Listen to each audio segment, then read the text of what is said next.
Allow the two it's okay. It's okay. Off your mind. It's okay. Off your mind. Chai! Now wow, people wey suppose talk truth to power don't off mic. And if we talk, now 500,000 they go summer us call them hate speech. But fear not, Maiyegun don't come. Ingo torchlight every corner, nooks and cranny of all these bad people where they spoil our country.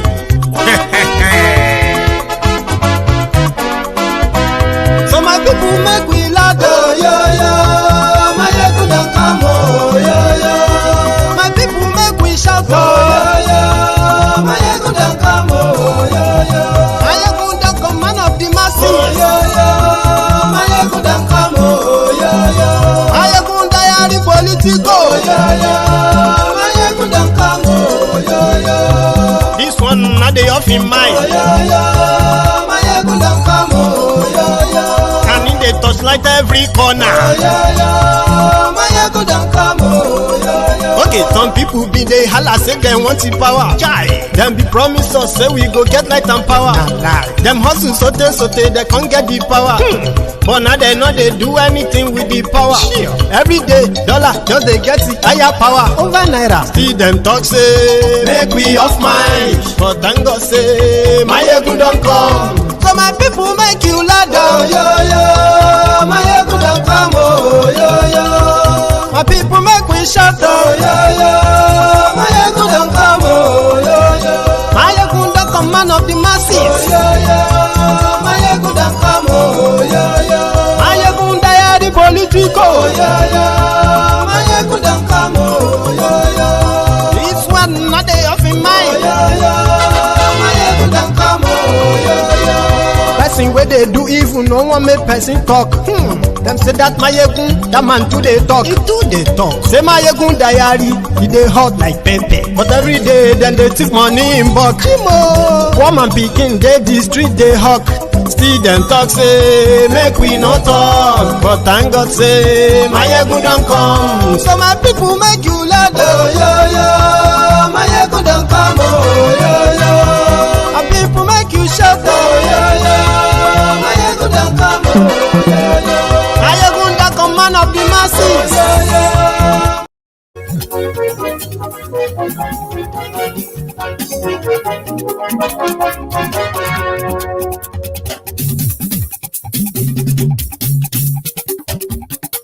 Hello there. Maiyegun làwa mọ̀ làmọ̀ dódódódó. Maiyegun diary, Maiyegun number one. Maiyegun làwa mọ̀. Good morning to you, good afternoon to you, and good evening to you from wherever you are watching from. It is Maiyegun Live. Lórí Facebook. Don't worry yourself. It is an open mic, meaning you can call in anytime. You don't have to wait. Okay. I am going to be sharing what I want to share with everyone, and I will be taking calls in the mid presentation. Sorry about the delay. Please share this broadcast after reading the caption and reading the description of the broadcast. Okay, share it and invite others. Diary Politico. Godfatherism. Kò sí lọ́rọ̀ Maiyegun. Maiyegun diary. So it's pretty much about ongoing gists. Ani Maiyegun làwa mọ̀ dódódódó. Maiyegun diary. You can also call in to ask questions. The number is also on your screen. Ani ẹ̀sùn ràkì. Maiyegun ti dé. Maiyegun ti dé. From frying pan to fire. Maiyegun ti dé. Ani ẹ̀sùn ràkì. Maiyegun ti dé. The North is afraid. Maiyegun ti dé. Tinubu is moving part of the Central Bank of Nigeria's operation down to Lagos, and that somehow is making some people uncomfortable. Reason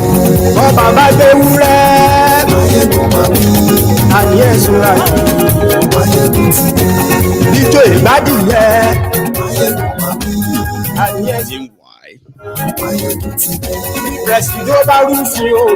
the better gate is not over. Tinubu has suspended the sharing of money for now.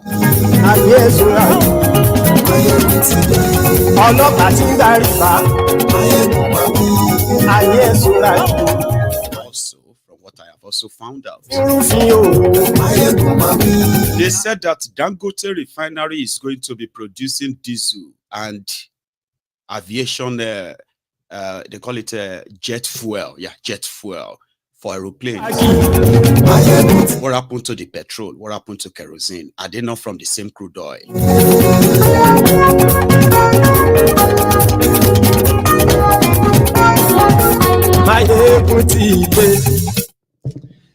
Today, so good morning once again, good afternoon to you, and good evening to you from wherever you are joining me from tonight.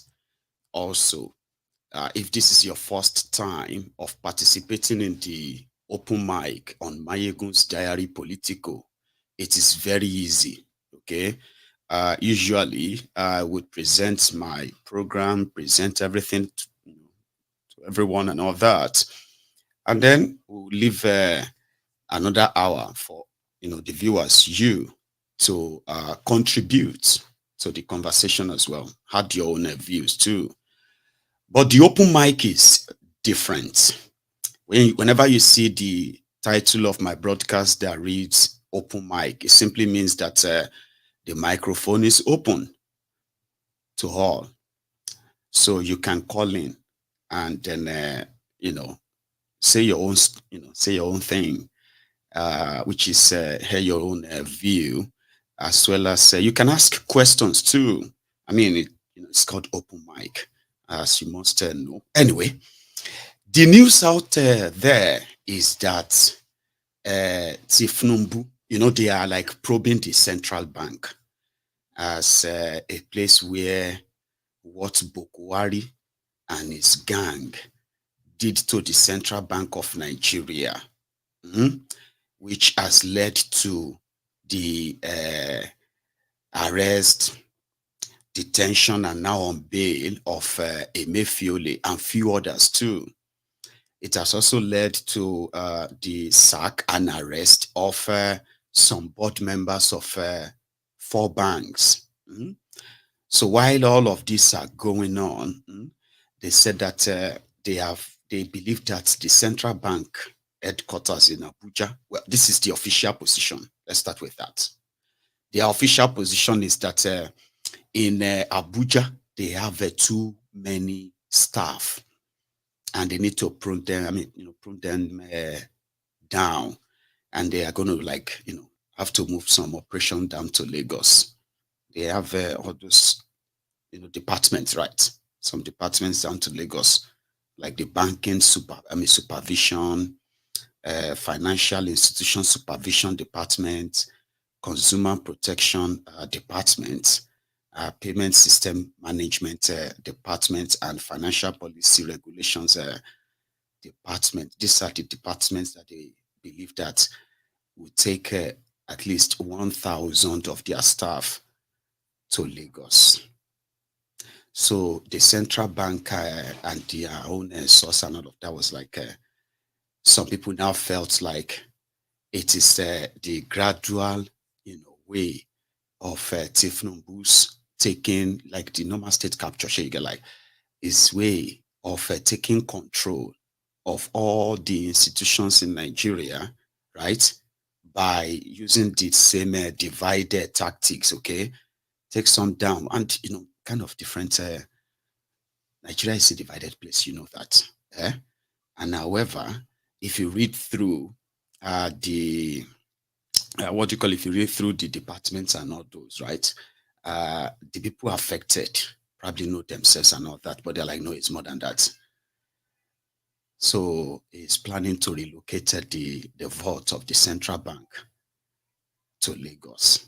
possibly to body loan. That's ridiculous. That's what somebody said in that. But again, it's just the word out there. I'm coming back to that too. Now, on this issue of better gates, another few things have like popped up. So some said that from the information they have, which you can see from the source, primarily, Tifnumbu suspended her. However, some believe that even though a lot of people have felt like, oh, he was quick to action, which is blah, blah, blah, then he set up a panel that one of the members is one of the beneficiaries of Better Gates or Better Edu's generosity. I'm talking about the interior minister here. He's part of the panel. So that kind of now raised the suspicion to another level. Like, are you sure that this is not a ploy to kind of get her back in and all that stuff? I was like, well, others are saying that it's just job for the boys. However, Tifnumbu today, earlier today, announced that they've suspended the sharing of money, which is the National Social, whatever, NCP, they call it, Social Investment Program, where they give 5,000, 10,000 to poor people, and then give like 50,000 to traders. It's called trader money, market money, 100,000. So all this sharing is what some of those consultants collected those billions for, 3 billions in total. They were supposed to go everywhere, and however, just like under Bukwari, where over 2 trillion naira, okay, was purportedly shared to the poorest people in Nigeria by Bukwari's government. But there is no record, except the record of transferring the money to their different private personal accounts. It was like a thing. But there's no record of the beneficiaries. You know, normally, one of the arguments of the defenders of Olubunmi Ojo, the interior minister, is that, you know, his wife controls the business. And this is not the first time that they will be sharing money. They said, Olubunmi Ojo, I'm just using him as a contact to, you can then possibly imagine the other tens of people who got the money, like Olubunmi Ojo's wife and Olubunmi Ojo's company, right? The SPV, special purpose vehicles, they use them to take government contracts, not because they want to execute them, they just give themselves different kind of names. So Olubunmi Ojo's wife collected, well, let's say Olubunmi Ojo, who happened to be former House of Rep member. Do you remember that it's okay, horrible minister, it's okay, off your mic, it's okay, when Akwabiole was saying, ask your other leaders, ask all the other members of the House of Representatives investigative committee. We gave them, we take care of all of them. So, and that woman was like, no, who are you? What are you talking about? And they're like, horrible minister, off your mic, off your mic. That chairman of that committee at the time was Olubunmi Ojo, the current Minister of Interior in Nigeria. All right. So they said his wife they've done this before. They said his wife conducted the consultancy job in 2018 for the same Ministry of Hunger and Poverty and Disaster. This was 2018. They said she did the job where poor people in Ekiti, poor people in Ondo, poor people in Ogun, they were all sort of mapped and registered. so that in the future, they can easily trace back the beneficiaries and follow it up. That's what they said their company did. Oh. But guess what? Better Edu, the the enjoyment minister, or you can call her the disaster minister, has already shared over 7 billion naira to those beneficiaries, consultants. Why did she give them money?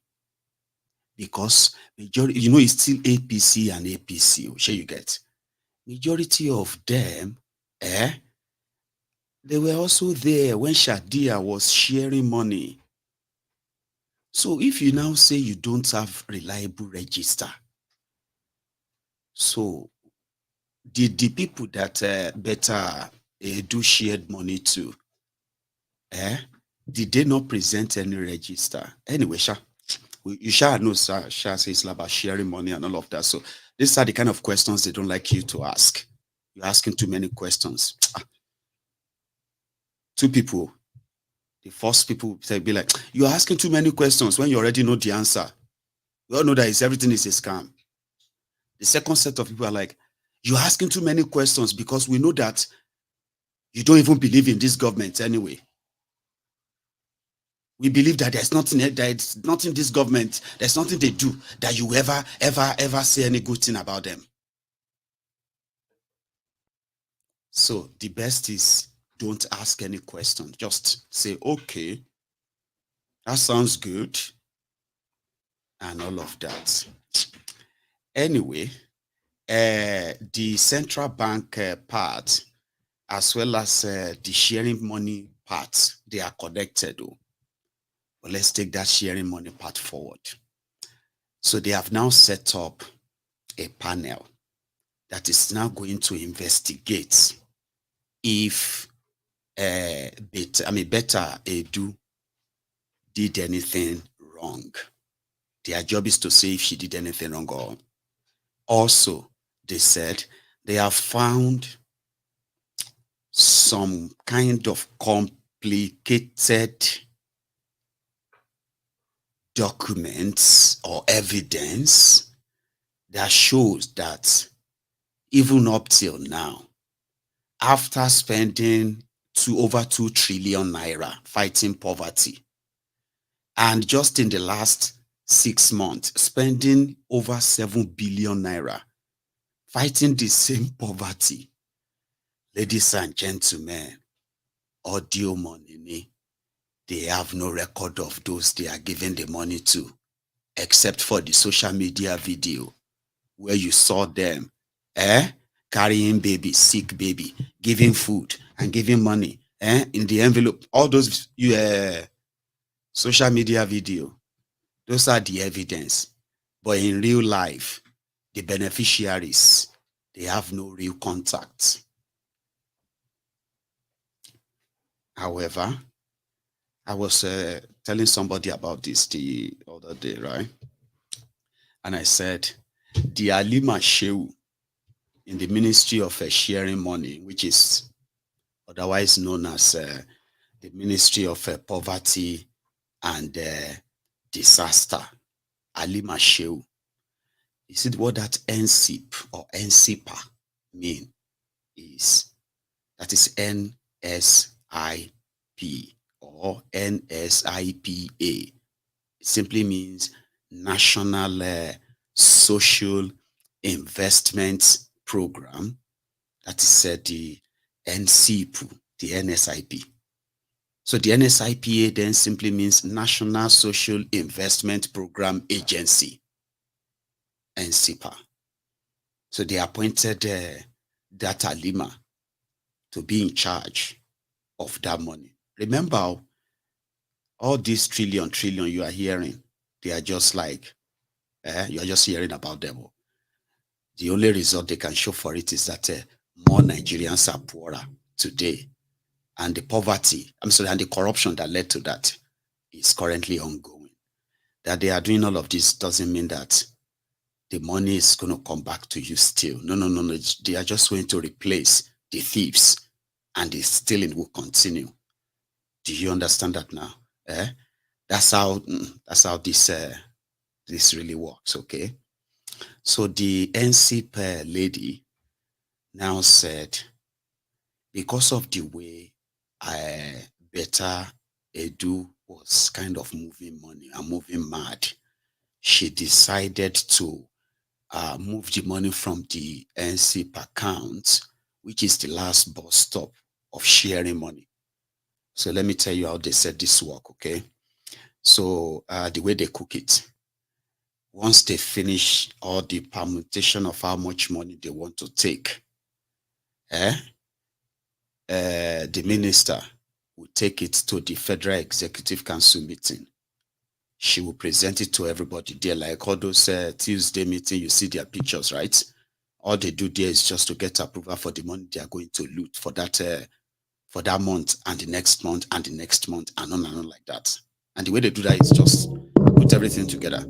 How much do you need? 2 billion. Take it to the Federal Executive Council.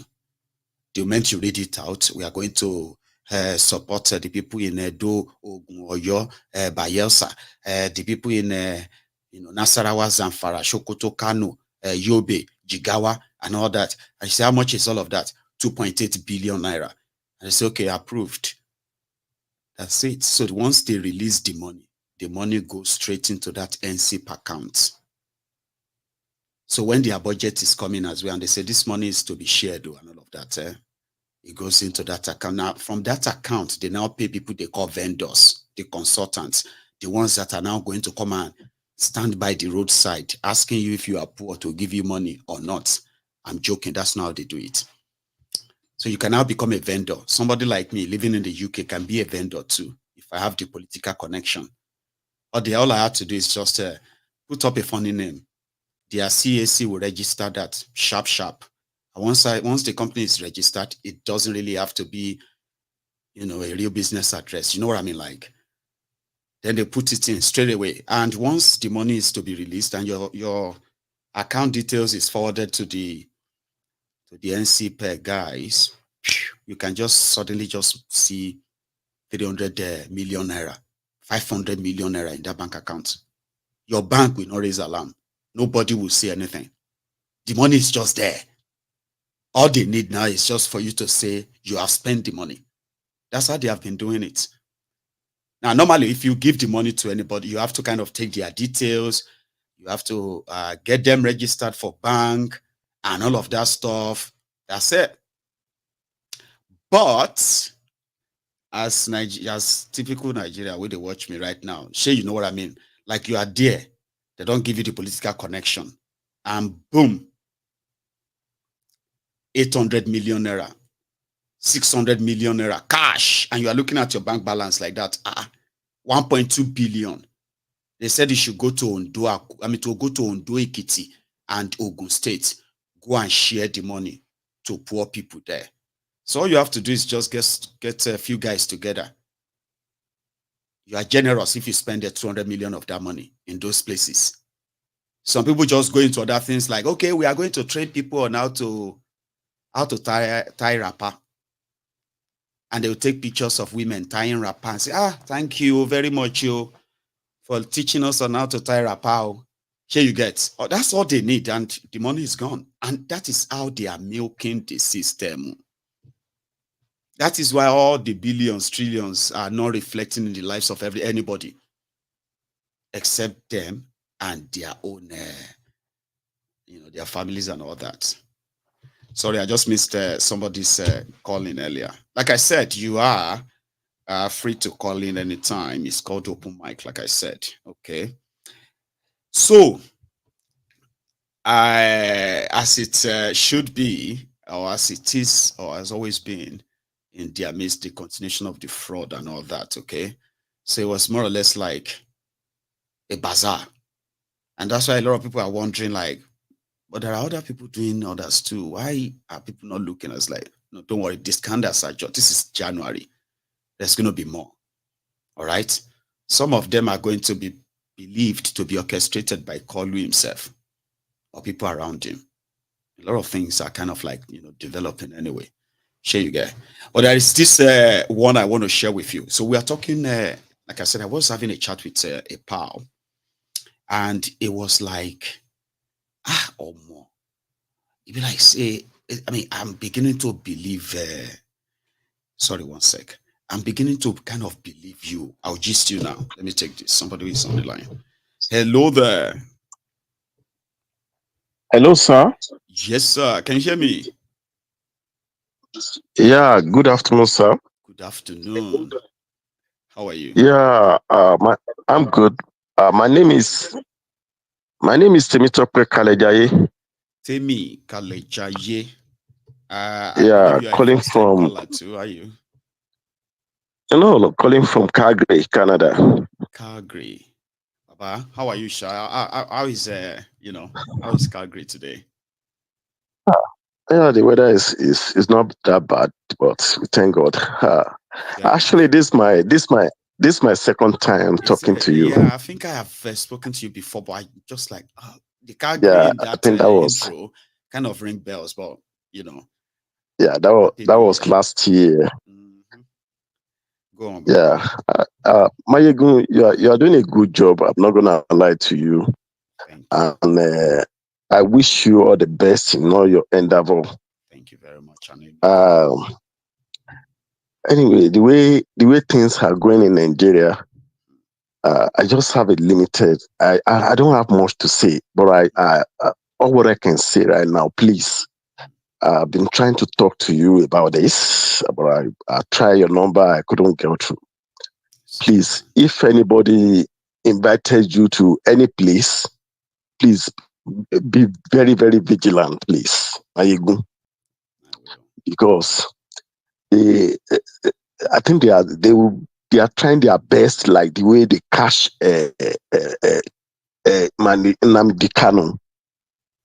Please don't let anybody use that tactics for you. Be very vigilant, Maiyegun. I will. Thank you very You much, know, Baba. because I can see you. You know, àwọn ibi tí òun kì wọ́ bọ̀ inú wọn ò dùn Nàìjà àwọn leaders wọ̀nyẹn they are not happy with it. And kò sí nǹkan tó máa ṣe lágbára Ọlọ́run bàbá mi ojú ò ní tiẹ̀. I love you so much, my brother. You too, Baba. Thank you very much. I will talk to you. Tomorrow is Sunday. It is. Our contribution, don't worry. Oh, you didn't forget that. Okay, I wish you all the best. That's yeah. Thank you very much, Baba. I appreciate yeah. I wish you the best. Yeah. Thank you so much. And I wish you the all same, right. Baba. You have a good one. That's Timmy from Calgary. I think I remember him now. I do remember you, Baba. Okay. So, yeah, I was talking to a friend, and we were talking about, I mean, he was telling me that, it's like I'm beginning to believe this your belief. That is like Nigeria is done for, man. That every day, the number of people who could actually like stand as symbol of, okay, I have another person there. So symbol of encouragement or what have you in this kind of troubled time. Sorry, oh my caller, just hang in there for me for a second. Like it is so difficult to see such today, okay, who has no political allegiance or loyalty to anyone per se other than their belief in that country. And he was talking about Gani Fawemi as well. So last night, I came across this clip of Babangida saying he did everything to make Gani Fawemi his friend. Ogbeni, you jailed him. You locked him up a few times. You used your military to harass him many times. So he said he was doing all of that before things got to that. Even upon that, he was doing everything to be his friend. So that, he could probably walk with him and Gani Fawemi will have nothing to do with him. Nada. I was like, Baba, look at people today. Young people especially. Who have seen the damages done by these rogues. And many of them have even condemned these people. I'm talking about condemned them bitterly. Only for them to see these people one-on-one and they will melt. They will suddenly become fan of theirs, fighting to, you know what I mean? They would, and then if you want to finish them, let that same person offer them any kind of job or appointment, whatever it is. Then you will see the way they will. We have seen that happen. You know, I said, well, we are probably doomed. Okay. Hello there. Hello? Yes, sir. How are you? Yeah, I'm fine. Maiyegun, I greet you, Baba. I mean, how your side? Man, side day, we praise God, we thank God. You may need to mute that broadcast behind you so that it won't keep interrupting in our conversation, by the way, if you can, please. Okay, I'll do that. Thank you. I'll do that. Yeah, now it's okay. It's out now. It's fine. I think it is now. Please. Yeah. The thing with the topic we say waiting I want to contribute be so now this Olubimi, this Minister of Interior. Yes, sir. For this you talk about them before, this lady, Dr. Edu. Better Edu, yes. So this Minister of Interior, he thought say the now in some company, now they want transfer that money to this 4.something million. 38 million, yeah, which she want transfer. So now that man don't come out, he talk say okay, he not dey, say that in company, he don't resign in 2019. Yeah. So now the thing we say he resign and he still get share for that company. And in wife, now he be the director, as in present director, as in present CEO of that company, now in wife. So now the something we say, how come say he get share and in wife now the CEO, as in the present, because there is person no, there, you know now. what they will tell you. There is no law that talks saying no get shares for companies. That's what they tell you. The only thing where you go do wrong, we say may you know declare saying get shares. So with the code of conduct, listen at them make all these laws themselves, Abi, that protects them too. Just trying to kind of answer and tell you what he will say to you, and say why he will say, well, I get the shares there. I am allowed to. Really? Yes, I am allowed to. The law says I can. I see. That's what they do, Baba. Yeah, some we did be say this story now. Some we did if they want the EFCC, if they want really find this something down, that money way better transfer. That money transfer and purpose this something we say as you talk one thing before, say they will talk say come bring people come and say now teach them how to tie up. Now wait till they be want to that money they just wanna lie that thing now something that man that Olubimi he know something, he know about his wife self know. But why you call am now? She even you where you know how then they run am. She you get that is that not easily tell you say this whole thing na charade. Now that Olubimi Ojo is now part of the panel now. We go investigate that money. So where do you think it's going to end? You go ahead for pocket now. They go to say na rat we can't do the something before. Say now not be human. Now the thing now the something we can't come be that at the end. There you get. Yeah. You know, but waiting me, I actually wanted to say before your call came in was that you see a lot of people need to understand something. Okay, and I've been saying this here before, and I will continue to say it every now and then. Okay, you see, whatever we say is not the same as what we do. Sure, you get. Now you cannot say, I feel so bad for these people. I feel bad that people cannot afford this, they cannot do that, and all of that. And we know what caused that: inflation. You know, poor economy and all of that stuff. And on that same, you know, that's what you are saying, you know, I feel bad. We are doing everything to make sure that everybody, you know, like things are back to this and that. But waiting, what you are doing is actually going to make it even worse for them. All right. Then you have to battle off trying to explain that to the people and say, do you understand that what they say is different from what they are doing? And it is what they are doing that is affecting everybody generally. And if you don't hear about what they are doing, like what I mean, you know, instead of what they are saying and all that, right? You might be actually like, you know, self-injury. I mean, sorry, like a self-destroying yourself, so to say. So how do you explain to people that way? That's what I've been trying to do now. That's what I actually want to do tonight. Yeah, the thing they say now, you go just tell them, say you go do, and you not go do it. Just talk, say, okay, I promise you, you are going to have electricity. Yes, and electricity no go come. You get time and you go borrow money. You go borrow money for the electricity. The money is gone. Yeah. Electricity no day. So you get. See another one. Yeah. I'll tell you another one. Look at this Dangote refinery thing. Some people believe say, for these people to say Dangote refineries have started working is going to make some people sad. Do you get that? Yeah. That everyone that is asking question is enemy of Nigeria for not believing that they say it's working. For example, in the past, when they say it's going to start working in this or so time, and we're like, no, it's not. No, now yesterday they told so maybe they see the next week fuel supply don't pull everywhere. Because they see now since yesterday they work. You never hear the latest, innit? The latest. Tell me, I never hear. I'm gonna gist you now. The latest be say, Dangote refinery, we don't turn on the plant and all of that, you know, like normal thing where they go turn plant and test plant and all that. The court talk say don't Dangote refinery don't collect 6 million barrels of crude oil.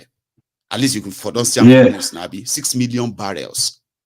And all of us, even though I may not be science student too, but when I did school, I hear say crude oil, inside crude oil, petrol day. Diesel day, aviation fuel day, kerosene day. Then another one we can't be there, will be the thick one, now bitumen. We say the V even use that one, do road. I don't know if you remember that too. This is like open education. How come person will collect? Listen, how person we can collect 6 million barrels of crude oil? Go soon they refine diesel and jet fuel. What thing can happen to kerosene and petrol? No, they throw them away. Petrol, that one for now. So if we can't tell you, say they don't import waiting they won't sell, and it is almost time, to make it look like they make it there. They don't go call you enemy of Nigeria. Like that. For just asking, say, the same refinery that refined the crude oil and separated diesel and separated jet fuel. So the plan is saying go dump the one if you produce petrol and kerosene. Which kind of deal be that? Does that then mean that the refinery is ready? And I'm waiting Nigeria need be that. But when you ask, they go say, you are just enemy of Nigeria. Let him produce some force. I say, no, we are not saying he shouldn't. But does that make any sense to you? Say the same thing. It doesn't make any sense. Petrol and kerosene. Kerosene, can only produce diesel and jet fuel. And also diesel, Now, they say the thing now, diesel and jet fuel, you go produce for now. Until later, we go tell you when you go to produce petrol. When you go happen to that, they go return them into their tank fuel. I mean, they go throw them away. But if you ask, they go say you are asking too many. It's because you don't wish Nigeria. We say, not me. Now the moment that way they said some of you, they nourish this criminal. We no wish Nigeria well, but you know it won't stop us from saying it anyway. That's not the truth. Not the truth. Now this one to bring out the that Nigeria, these politicians, they don't know the people waiting for everybody. They go just tell them something. They go just begin they happy and they don't go do them.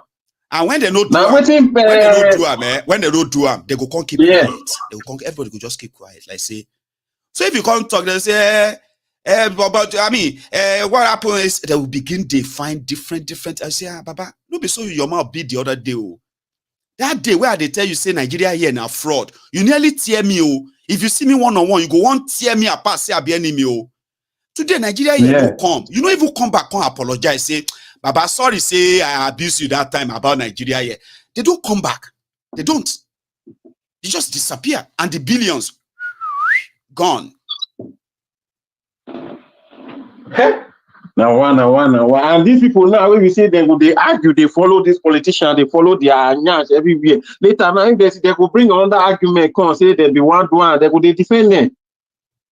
Here you get people day, Yeah. Naira dollar don't change like it's like never before. Baba, people they tell people say Tifnumbu strategy has stabilized the dollar. And Naira. It has improved the economy. Hey. And people, they watch that one, they no get angry. And I'm like, oh, more. Hey. See, brother, thank you very much for, for your calling. I'll continue my You are welcome. And take others too. Okay. You have a wonderful evening. Okay, you're welcome. Yes, sir. So, talking about those of you, I mean, I've said this before, right? That politics is not a game. And I will never stop telling you that it is not a game. I know some of you are wired differently. Many of you, if this Nigeria never happened to you in a way that you're going to scream and call on God and say, God, why? Okay, you are not wired. Otherwise, and it's what have you? The criminals who are looting Nigeria, you are still seeing them do the same thing. Now they are going to make you feel like maybe something is wrong with you. Because yes, on the one hand, they are going to say, we know that people are going through a lot and all of that. Then on the other hand, they will tell you, Tifnumbu's economic policies is now yielding results. Which results? The result that someone that is earning 100,000 naira a month is living like somebody will be probably like jobless. You cannot afford basic things. For those of you who have children, every day, you have no idea what life is going to throw at you then. I mean, these are life reality, even though they may tell you that, well, it's not his fault. It's not them, like it's other people. And since it is other people, you need to give him time. But when you now look at what they are doing too, you begin to kind of tell yourself that, oh, this is not going to end well.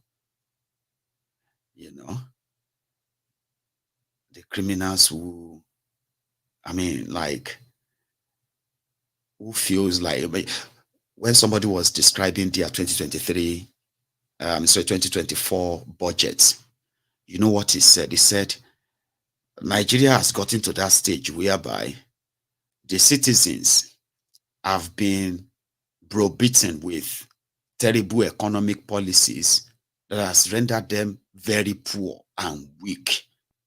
Weak enough that what they care for mostly is how to survive today until tomorrow and how to survive every day. That the criminals have become so comfortable and emboldened that they put together what they call a budget, where it's actually allocation of the resources of Nigeria to themselves without anybody checking or raising alarm or having the strength to even raise alarm. That's exactly how somebody described the 2024 budget. A lot of you probably have no idea what it is and all of that, but you're just going to be wondering, why is the economy so hard? Why is the insecurity getting out of hand when it's already totally out of hand? The actions of the politicians and what they say. Then that is going to take me to the part where some people were having an argument about if Tifnumbu is the smartest politician,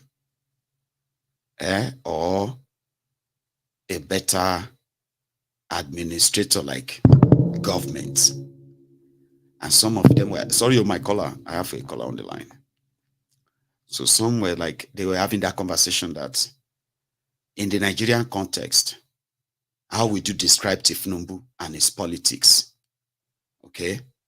Politics of, you know what I mean? Like criminal structure where they can get whatever they want and whenever they want. You understand? But after getting what they want, and you check the ISO and say, okay, how about administration, governance, which is politics apart, governance apart, Abi? How is that on the life of the people they've had? I mean, they've had a chance. He has had a chance of leading in Lagos and now Nigeria. You know, I don't know if I still have the call there. Do I still have you there? Hello. Hello, sir. How are you? Can you hear me? Yes, I can. Can you hear me too? Yeah. Yes. Good evening. Good evening, sir. How are you? MOG. Sir. Oh. Bàjẹ́. Sure, Baba. Oh, Sure, Baba. Thank you for the good work. Oh. Thank you, sir. All the informations you divulge to us, we really appreciate. This is 2 links from Abba. 2 links calling from Abba. Two links. How are you, Baba? I'm very, very well, fine. Great. It's good to hear from you, sir. Go on. Yes, I've been listening to all your programs all these days. I know. I've never missed one.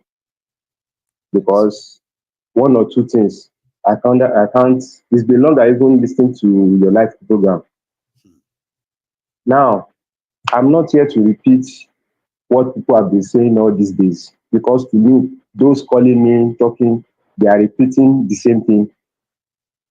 Trying to talk about Nigeria again. Nigeria that is dead and gone. In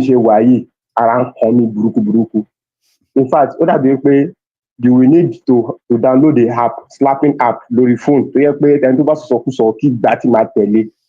Some people will still be coming here trying to intertwine things, trying to sell Nigeria to us. We should have hope. We didn't generally one. Because they have small change in their accounts, they are still hoping that there is hope in Nigeria. What of you about Nigeria to shile to ti run mole ti in fact erùpẹ̀ gan ti débi ọrùn bí kí erùpẹ̀ gan kó borí kó pààyàn dànù, and you are still telling us to have hope. See, this is what I'm here to just say. Most people living in okay, let me say it like this. Middle belters that are diaspora, what are they doing to enlighten their people on what is going on? Because I know that due to undevelopment and poverty, most people can't afford smartphones to even know the actual thing, the in-depth of what is happening in Nigeria. Now, what are the diasporas doing to enlighten their people more on what is happening, so that by the time they know what is happening, they will have a good reason to rise to defend themselves? I will start from Plateau people, mostly Plateau, Benue, and Kaduna. Now, people, I know that due to situation, we forget this easily. Even me too, I'm caught up in the heart, because due to hustling, I forget things easily. Many people don't know. Many people have forgotten how people were massacred in Benue State. Now, last year, they still massacred some people in Benue State now. Everywhere was rocking. The recent, they are still killing people there too now. Yes. Now, Plateau is of recent. We know of Kaduna. Kaduna is their ritual place, normal place where they kill people like chicken anyhow. Now, the diasporans, what are they doing to enlighten their people so that they'll be able to rise? And because me, I can't wait. People go down everywhere, for everything that go low down. Who is Nigeria helping? Who is Nigeria helping? Now, there is a statistics that came out that diasporans are remitting over 36 million, billion dollars every year. If that kind of money is sent, come. We have so many libraries in Nigeria. To get pé textbook, textbook wọlé, kẹ́kọ̀ọ́ pencil káwọn yẹn máa kàwé lọ. Nigeria is not favouring anybody. Tó bá máa bàjẹ́ ni kó bàjẹ́ kó fọ́ dànù. Ṣé okay now nísìn, by piecemeal, Nigeria is taking us one by one. Tábà dẹ̀ sọ fún àwọn èèyàn pé kí wọ́n dìde, okay, tábà tẹ̀ sọ pé okay, those that are saying that they don't want to rise up because they have one small thing. What about the middle belt? Ṣé kò lè bẹ̀rẹ̀ ní middle belt ni? Ṣé kìíní tá à ń sọ yìí, ṣé kò lè bẹ̀rẹ̀ ní middle belt? Come, see, I don't blame those that are so. I think when you mentioned the diasporans who are middle belters, right? That kind of reminds me, okay? The people that gave this, just so you know, okay, the people that actually gave the middle belt, the publicity, the middle belt killings generally, the publicity that helped a lot. Majority of them are the middle belters in the diaspora. Like I can tell you that because you see, the main media in Nigeria, as you know now, they are not reporting all the truth. But you see all those ones in the diaspora, their family members sending photos, sending videos. Some of them were acting as the 999 for their family members under attack. They couldn't call police in Nigeria. These are like experiences that have led to protest. I mean, like, you know, rallies, protests in America, here in the UK. No, but the diaspora should let their people know. The diaspora should let their people know that nobody is coming to the rescue. Nobody is coming. I get that. Let them enlighten them. Let them enlighten them to know what. Because now, if those terrorists come now, they will massacre people. They will go. When the youth rise up to go after them, army will come. They will pick up those that things they want to champion the revolt, as in revenge. Those whoever want to fight back. Now those people now, what I'm trying to say is that let them know what they will face when they retaliate against the terrorists, so that everything will just, because like today now, today, hello. I'm with you. So link. Yeah. Go on. Today, any birthday me. Hey, today's my birthday. You should have started with that one now. Baba, see, Cherry, gbogbo ẹ̀kọ́ wọnú ara náà ni. Because happy birthday, by the way. Happy birthday to you. Thank you, sir. Thank you. Thank you for life. Sure, you know. That yes, because you bash man saw. Sure, you know, one thing. Tell me about ireti any hope, right? Which is where when the leave, right? We can do anything and undo as well. So, happy birthday to you, Baba. Once again. Thank you very much. Thank you very much. Now, what I'm concluding, my conclusion goes like this: the diasporans, the middle belters from diasporans, they should try as much as possible to enlighten their people so that they will know what they are revolting against. Even self-gone soldier majembe, because when soldier comes, they should know that yes, they are ready for it. Bad now. So that is it. Thank you very much. God bless you. Thank you very much to Link for your contribution. That's people I say people they really the para as it should be. Yeah. So I told you, I said Babangida was saying something about being friend with you know, Chief Ganifawa, but he would never want to even be seen in public with him. I don't know if you have any image of Ganifawa with Babangida in any way. I don't think any exists. Watch this. How do you assess the role of a critic? You know, so for instance, there was Ganifawa, you know, when you were there. How did you? In fact, I will tell you a story. If we come out with any policy, my first question to my staff and some cabinets, what did late Ganifawa say? Interesting. Then you hear people who say, no, sir, don't mind him. I say, no, listen to him. I like listening to him I made it even a point to become his friend. He is very friendly with one of my former ministers, late Alex Akinyele. Yes. They were From very Simpson. good friends. Yeah. And he tried to make us good friends. I told Alex, I said, no, that man will not allow you. He said, no, sir, let's try. I said, okay, try. He calls him Aleko. Yes. So Aleko tried. Aleko came back. He said, I am succeeding, sir. I said, no, you will fail. So the last time, he said, okay, Aleko, you have bothered my life. Okay, take me to him. The day before, he called him back. He said, Aleko, That's Gary. cancel that appointment. Aleko said, why? Don't make me look like a fool before the president. He said, no. I hear that somebody told me if I talk with him, I may change my mind on a number of issues. And I don't want to change. Interesting. So he came and told me, I said, Aleko, I told you that he is not going to change. He is a good critic. He doesn't want to be seen to be doing with somebody that people have already perceived is an evil genius. So General, so how do you manage that? People. So it's like you hearing that I have decided to go and meet with Tifnumbu. Waiting I won't meet Tifnumbu for. Like some will tell you, waiting Tifnumbu self won't meet you for. Of course.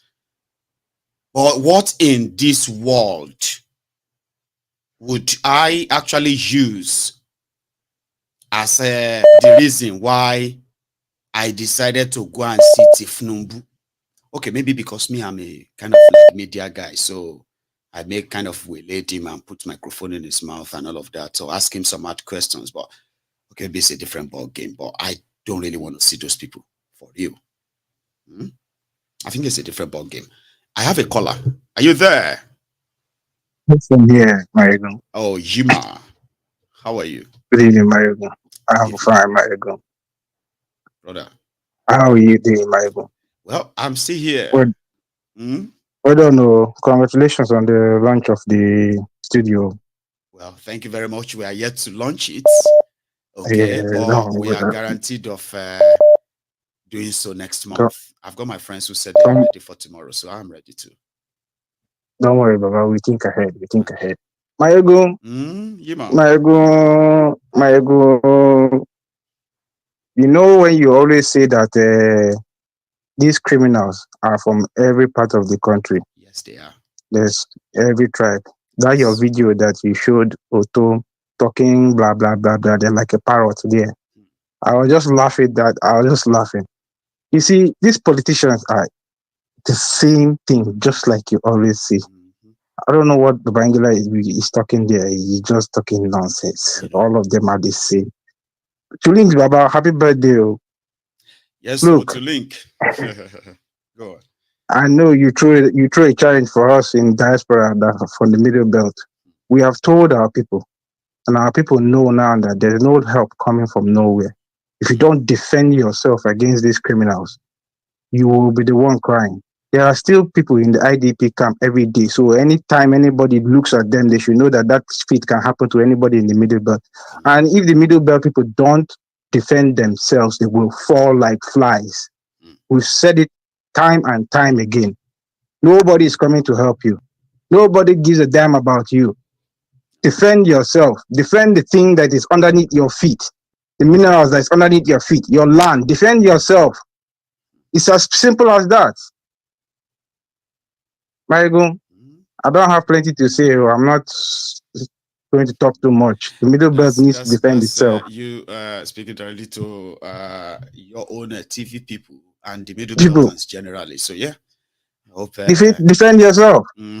Like you don't even need anybody to tell you at this point. Tell you no political person is coming to help you. Who is going to help you? Nobody. Who? Is he Akume? He's in APC. Is he your governor? He's in APC. Is he Otom? He's now shouting He's also Bola into Tinubu. APC too, exactly. So give yourself sense now.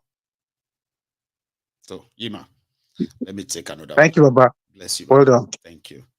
So I have another caller on the line, by the way, and can you hear me?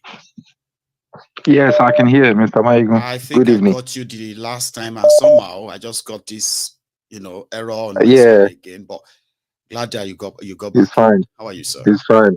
I'm fine. I'm fine. Well, I want you to enlighten me on how to make a donation. For some reason, I've been trying to from YouTube, but YouTube will tell me that I should log into my account on YouTube. I've tried that several times. It's just to no avail. That So one is you have to have a Gmail account. Anyone with a Gmail email address, right? They can easily just the way you log in into your Gmail is the same way you log into YouTube because it's also Google controlled. So you can only use the super chats during the live broadcast if you log into your YouTube. Okay, there's always a login there to ask you to log in with your Gmail, or maybe other email like that. But one need to kind of log in, But the way I want to kind of put the resources, put the funds together tomorrow is going to be just via 3 forms, okay? Not through the YouTube or super chat, Baba. So it's going to be the GoFundMe, it's going to be PayPal, and then it's going to, for those in the UK, for example, to save all those charges and all that, who don't know, who don't want to use all those online payment, they can now actually make the contribution via a bank account. So these 3 links, I intend to kind of present all of them tomorrow when we have our program. But the what do you call it? The GoFundMe, I have already opened it. I just haven't shared it publicly. If anybody goes on where have you, I don't know if it will be there. If anybody searches for support MaiyegunsDiary Politico in this goal on Google right now, there is possibility that GoFundMe will bring it up. I intend to launch it tomorrow. But thanks for asking. All right, I will explain all of that tomorrow. Okay, sir. Okay. Well, let me quickly make my own contribution because the other time I spoke, go on. I later realized that I spoke for too long, and then one person now called in and said, please, would you kindly urge people to quickly round up their points and then go away. So, well, what I want to contribute is that this better edu, and so you see all the payments, all this transaction going on between all of them, it has percentage. Everybody gets their share, even Mr. Tinubu himself, right? Everybody gets their share. So I've had the myself, my then when my dad was still alive here, he had opportunity to work with government, and I know how all this thing works. I myself, so where they will use somebody, they will say that woman for any fagbon. So what if for better fagbon?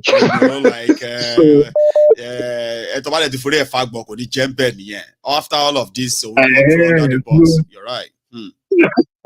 So that is what is happening. So it's only our God that will save her now. If God wants, show mercy to her. For her to continue to kind of benefit, it will be Abby. So nice one, Baba. And then see, you see, Nigeria will not change because they will make sure that people get more poorer, because they realize that the poorer the people are, the stronger they become, so that people won't even. In fact, people will even tell their brain that you better don't start thinking any rubbish because you've not eaten since yesterday. So how will you even summon your courage and gather your strength to say I want to say I no grief for anybody, or I want to so nobody will have. The one that is actually the one that kind of pain me slowly, right? Which every time I kind of think of it and I'm like, then his hopeless situation is this, right? Your fellow person say we they follow suffer and smile, suffering and smiling together. And even in that your own low position where you're like, man, I got, man, honestly speaking, this government, you will see your fellow suffering and smiling citizens. They will tell you, they will say, you just started. You will cry for another so and so. As if to say any of them is actually spared. That one is like, I'm like, so because, because me, I feel react now, or others can actually really react now. You maybe say you were hoping that at least this suffering was going to end. That's why you're probably standing for these criminals, Abi. But now things are getting tougher for you too. But you are laughing at your fellow suffering and smiling citizens. Like, who do them that? You know, the best thing is that if people can summon courage, that at least, you know what, every Nigerians in diaspora, let's hold on. Hold on, don't send any money. At least for like one, just stop. Everybody stop. You will see that Nigeria that is will collapse. In fact, people they will start eating themselves. Right? It will collapse because it's the diaspora, the people outside that is carrying that country as it is today. Subsidizing the whole thing there. You are right. Right? Because they've stolen the more dollar they have in the government coffer, all these politicians, they make sure they steal it. Everything. So as the money is landing, they pack yeah. So you now expect a reasonable or a legitimate business owner to come and put his own dollar inside your central bank. That man must be, must be making a hell of a mistake. Except those who knows that if they give them 3 billion or 3.3 billion, they can actually get 12 billion back. Those fraudulent GPT deals. Now those people, kind of people go to bring money and say we are investing in Nigeria. Is a lie, yo. They are ripping Nigeria off. Everybody is just taking their shares, and that's why they call it business. It's a lie. Yes, it's a lie. Nothing will work, and believe you me, they've just started because now the way it's going, you will see there will be more killings, especially in that area. They will kill more because that is how they can divert people's attention, distract people, because the issue how Tinubu got to that position, they've not really clarified, say what it is. All bamboos, they bamboozle us, everybody. Yeah, so do your worst. It's all that's exactly what it's like. Come on, it's clearing now. So what is all about is not the person that's supposed to be there. It did not earn it. He bought himself there, and all the money that he has spent or to all these northerners, people who are in power at that time, he needs to scoop it back. Right? It's not there to do any good. Thank you, sir. Thank you for your time. Thank you too. Yeah. Let me take another one. I have another caller I believe. Hello, can you hear me? Maiyegun làwa mọ̀ o, làmọ̀ tó jódodo. MaiyegunDiary, na you be number one. God bless you, Baba. How are you? Maiyegun, happy New Year, a long time. Happy New Year to you too. So many times I've been trying to call in, but I think I'm so lucky today. Well, it's great that you are in today. I've been thinking of, normally when I do open mic, right? A lot of people who just enjoy me just talking like that, right? And they don't really want to listen to other people. So once they hear that I'm speaking to other people, they just like, I'll just watch another one next time. And they don't know that this is the most interesting one. So unfortunately, it's not so easy. So every time people see open mic, if you have been looking for a chance and you've not been able to get in easily and all this while, open mic is like full 3 hours time that we can talk. And I'm glad that you gave it a shot again tonight, Baba. How are you? Yeah, I'm fine, blessed. How are your family? How are they doing? Baba, we thank God. Yeah, God, how are yours? These days, they're fine. I've been thinking about something. Yes, sir. Because Yoruba people will say way back, sometimes bad character, bad attitude that this government are doing.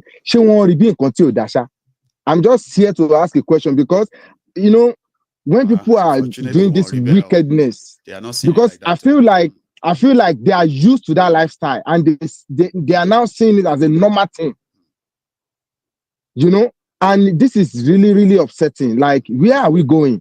Because I don't know, because many times, you know, I've got a lot of people that Tinubu's supporters. So we hug, even they can hear me, they can even hear my voice now. This is Ola Wilson. They'll be like, okay, we hear your voice yesterday. You all these people. But the thing about it is, people are thinking about themselves alone. A lot of them are thinking about themselves. God bless you. And now it has become something usual. Like, tell me, Basha Atirije, and where are we going from here? Because the way I'm seeing these things now, everybody have to look after themselves, or we come together and fight for this freedom. This is just my take on this, Maiyegun. God bless you. We just have to keep repeating it. You know something, right? What I have learned as well is that if you want to revolutionize mind of the people, all right, in this instance, you have to keep repeating what they must hear, even if they don't like hearing it. You must keep repeating it until they will actually understand that there is actually no other option. People have tried all options about Nigeria, Baba. The only options they haven't tried is for the people to actually say, we want to know who we are in this place. If we agree to be here or we don't. If we agree to be here, let's see the condition, under what arrangements. If we don't want to be here again and want to be somewhere else or be called something else, right? And let's discuss the process of that. Until people realize that. So we'll keep telling them. God bless you. Thank you so much. You know. So people realize that people don't like we they said, we just talk. You have no idea what that talk does to the psyche of the people who are also telling themselves otherwise. When you tell them something, they tell themselves otherwise. And when they get burnt, they are your repetitive words, right? Will keep playing in their heads. Hello there, Baba. Yeah, hello. Yes.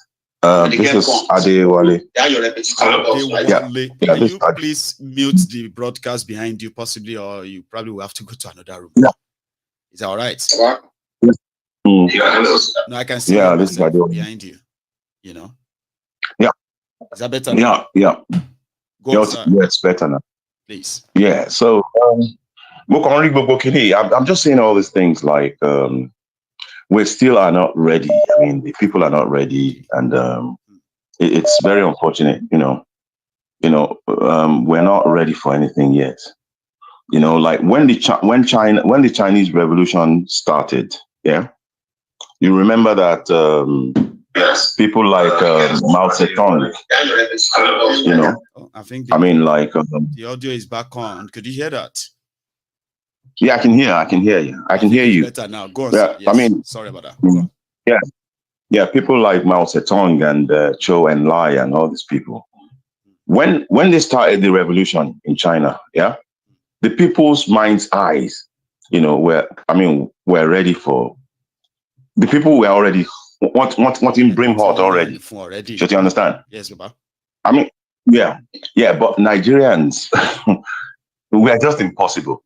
I mean, you can, come on.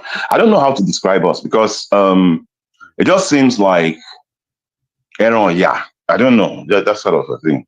I'm sorry that I'm speaking Yorubas. Baba, you're right. That because some people said, you know what some people said? They said a lot of things that have happened in Nigeria, if half of them happen, even in America, the greatest country on earth, that they always say, right? When the British, is either America would have entered civil war.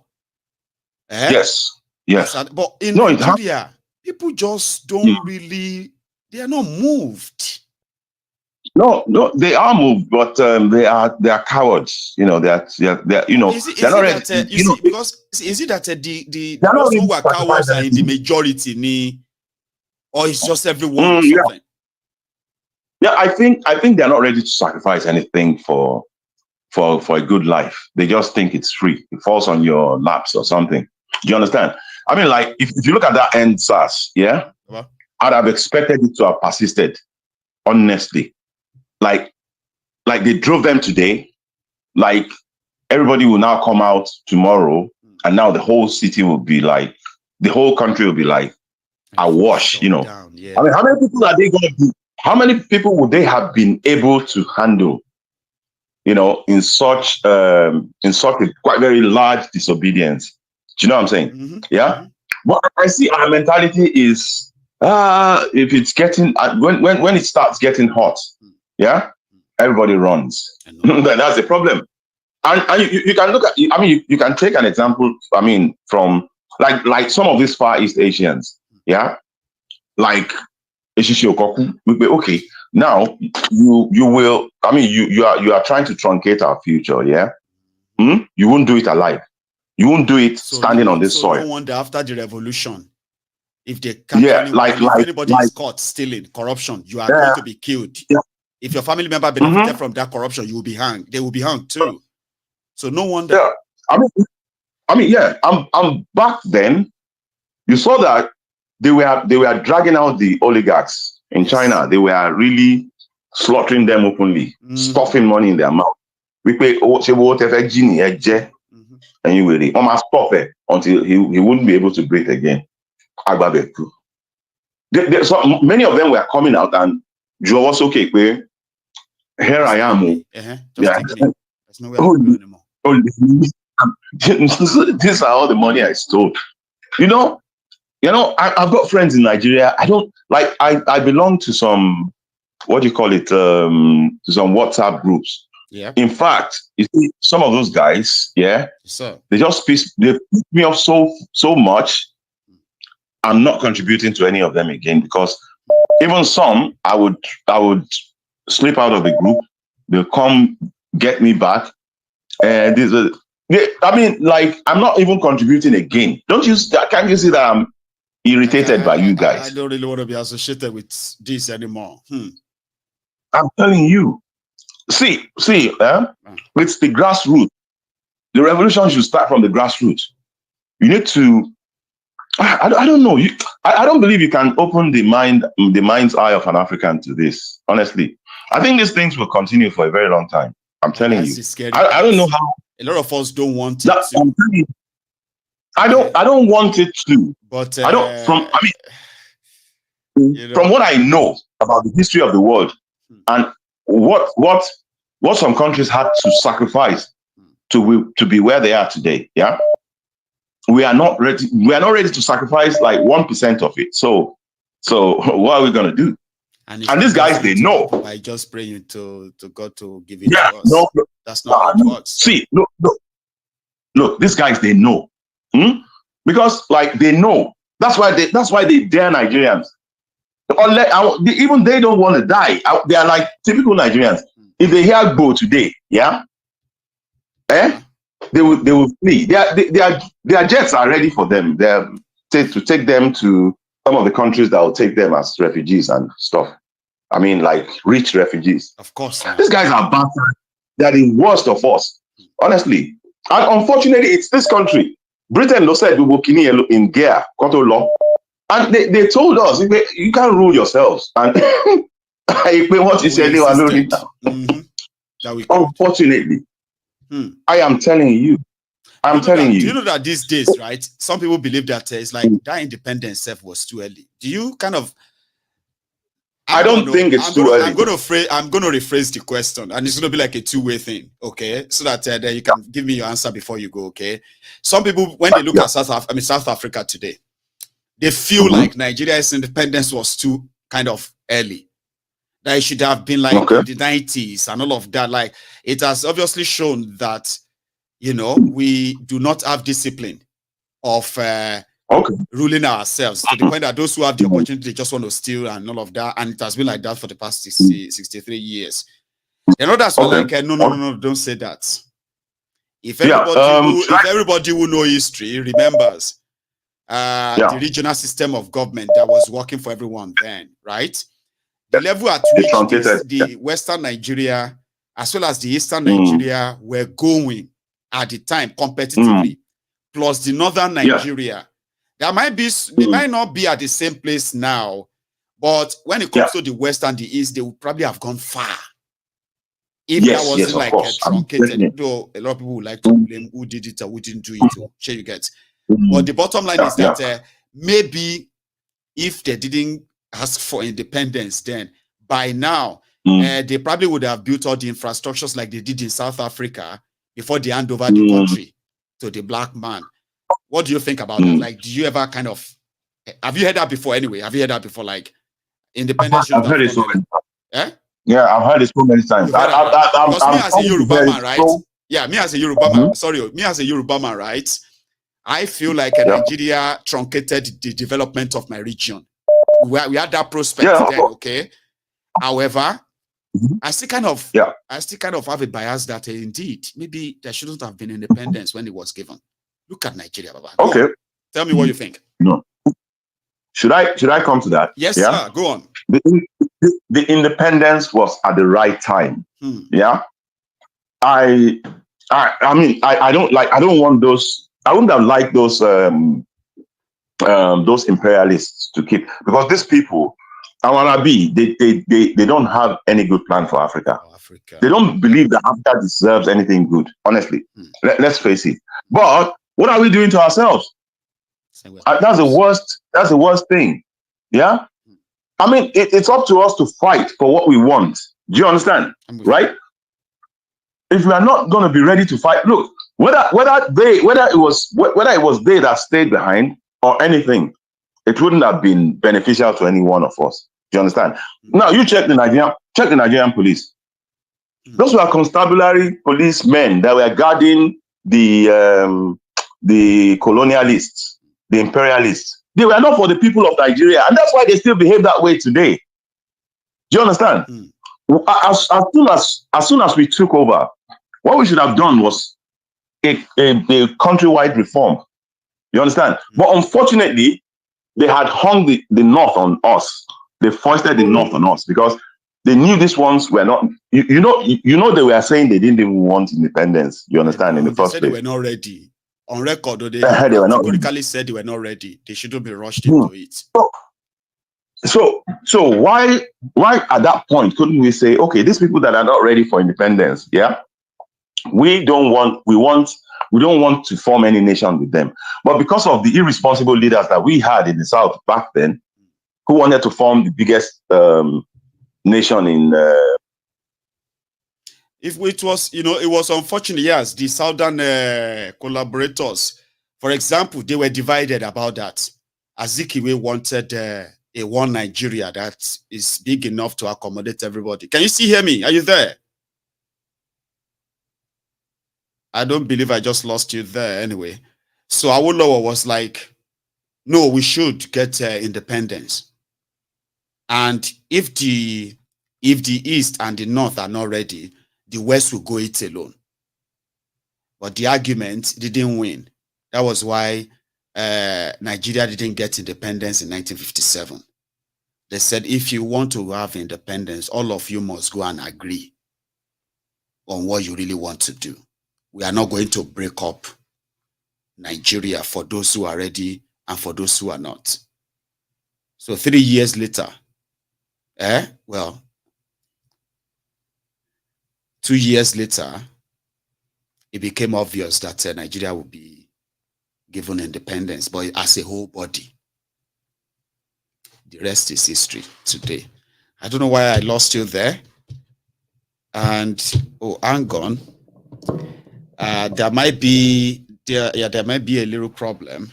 So one thing is that I hope I kind of get you back. I think my call-in line just cut off there.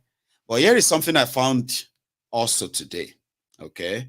And it is the leader of the defunct Masop. You know Nwazurike? Okay. Now, Nwazurike currently, as I'm not sure if this was today or yesterday, not sure. But I don't know if you have seen this. I think I'm just going to let him tell you what's going on. Then I'll come back to it. Good afternoon, everyone. As usual, my name is Ralph Nwazurike. As you can see this afternoon, Governor Hope Uzodimma sent his men, OCDA, over the Capital Development Authority, to come and demolish my house. You can see. I have been on this house for the past 11 years now or more, precisely in 2012. I have been here since 2012. Before Hope Uzodimma became the governor of Imo State, I came in here. I have been here for 11 years now, before he became a governor. Around 2016, some people came up to say that this place belonged to them. We went to court. They went through the back about a year ago or so, obtained judgment without any service to us. Jankara judgment, Oluwole judgment, without serving us. So immediately they obtained the judgment. We went to the Court of Appeal to question the veracity of the judgment they got, to ask the Court of Appeal to quash the judgment. Immediately we went to Court of Appeal. One Archbishop Lucius Ugoji started asking for my number. My lawyer told me that Archbishop Lucius Ugoji was asking for my number, that he wanted to speak to me. I said, give him my number. He gave my number to that bishop. That bishop called me to say that he is interested in this place. I told him that this place is in the Court of Appeal. Then I started thinking, just about a year ago, immediately he came into Imo State. They got Jankara judgment against me without serving me. I then knew that it was his handwork. I told him, I said, you are dressed. This place is in the Court of Appeal. You know what he told me? He said, do you want the two of us to start fighting over land? That's what Archbishop Lucius Ugoji asked me. It's on record. He asked me, do you want the two of us to start fighting over land? I told him, I said, you are dressed, I don't know you, I have not seen you before. I have been on this land since 2012. I don't know how you feel I should fight over land with you, the land that belongs to me. He says, okay, we shall see. He ended the call. After about 1 week, Governor Hope Uzodimma sent somebody to talk to me. As a matter of fact, he sent Professor Morrissey, the former INEC chairman, to talk to me, asking me to go and discuss with Archbishop Lucius Ugoji and his group. I said, His Excellency, he should tell His Excellency that this land is in the Court of Appeal. I am a lawyer. A matter that is in the Court of Appeal should not be taken to any other place. As a matter of fact, a matter that is in court cannot be taken to any other place for settlement unless we get the leave of the court. Unless both parties will get the leave of the court to settle the case out of court. Immediately afterwards, men of OCD started pasting demolition notice in this place. First, they gave 21 days notice. We continued furnishing them with the details that this matter is in the Court of Appeal. Bring more documents. All these are from the Court of Appeal. All these documents, Court of Appeal. All these documents. So lately they came with 7 days notice. They came with this 7 days notice. So we continue telling them that this case is in the Court of Appeal. We went to the OCDA. As a matter of fact, I went with my lawyer to OCDA to say, This case is a court of appeal. We submitted all the particulars to them. Fellow Nigerians, this is just the beginning. I think I have a caller. So when I saw the video, right, my first reaction was, Mr. Ralph Nwazurike, what do you really think we can do to help you and make hopeless Uzodingba do what is legal? When the emergence of hopeless Uzodijo as Owerri governor started from the technicality from the Supreme Court. So when you now make that video after they demolished your house and you put the video on social media, what do you really think we can do to help? Nothing. Hello there. Hello, Maiyegun. Dr. Agbede.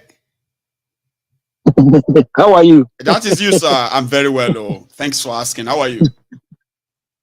I'm doing great. I'm doing great. Happy Saturday. Same to you, sir. God bless you. And you too, sir. God bless you. And you too. Thank you very much. And to the rest of the Temple of the Truth family. Yes. Now, Maiyegun, they've now named you now, Maiyegun, as the tank crier of the year 2023. Yeah. So that's what they named you now. Yes, yes. That's what they named you. Enter town, no. Yeah. I'm about to enter town. Tank crier of the year 2023. Now, now, a caller called earlier that you, Maiyegun, should be vigilant and very careful. Yes. Correct? Mm-hmm. Yes. And if you can recall last year that they've tried Kim Jong-un method, I told you, if you can recall it, last year. I remember. Yeah. Yes. Because Kim Jong-un used that method in killing his half-brother. Half-brother was here. So just be vigilant, be very careful, but nothing will, don't worry, you are being protected. Maiyegun, don't worry about that. Don't worry. Much, doctor. God bless you. Now, they said, okay, because so many callers have called, and what they are saying is that how do we stop these people? Because of the fact that in the past, Maiyegun, yes, sir. The people that have that boldness in the past, none of them is alive now. Let me just give three of them examples. Professor Ayodele Awojabi in the 1980s, during Awolowo and Shagari saga. When Professor Awojabi stood up and said all these things, they used paper, envelope, powder envelope to kill him. And Delegiwa, you see what Babangida did? Babangida did to Delegiwa. Nobody knows about that. So look at Balaige, a whole minister of justice. Up to today, no justice. No justice. So they use that three something just to scare people. To scare people. And people are being scared. They are scared. I mean, people are scared because they don't want to lose their life. Just to talk. That's what they say. I'm telling you. Really? Okay, Maiyegun, let me give an example. Before the affirmation of President Bola Ahmed Tinubu,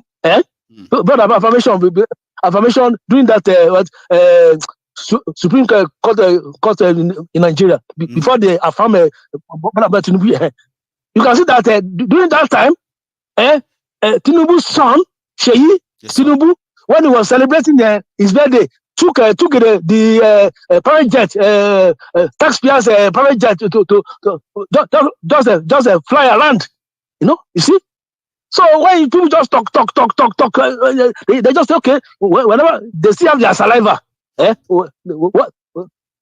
when they still talk. Whenever the saliva dry up, they won't talk again.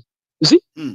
So So when they have already used Professor Ayodele Awojabi, Delegiwa, Balaige as a detail, so people are scared. People are scared. They just talk, which is supposed not to be. So if people can use their private capacities Maiyegun, if people can use their private capacities in stopping them, yeah, that'll be fine. And that's exactly what we have to do, and that's what we are going to do. Because from my own last intel, doctor, from last intel, they might be pretending that they don't care, okay, or even give people like me the award as the noisemaker of the year.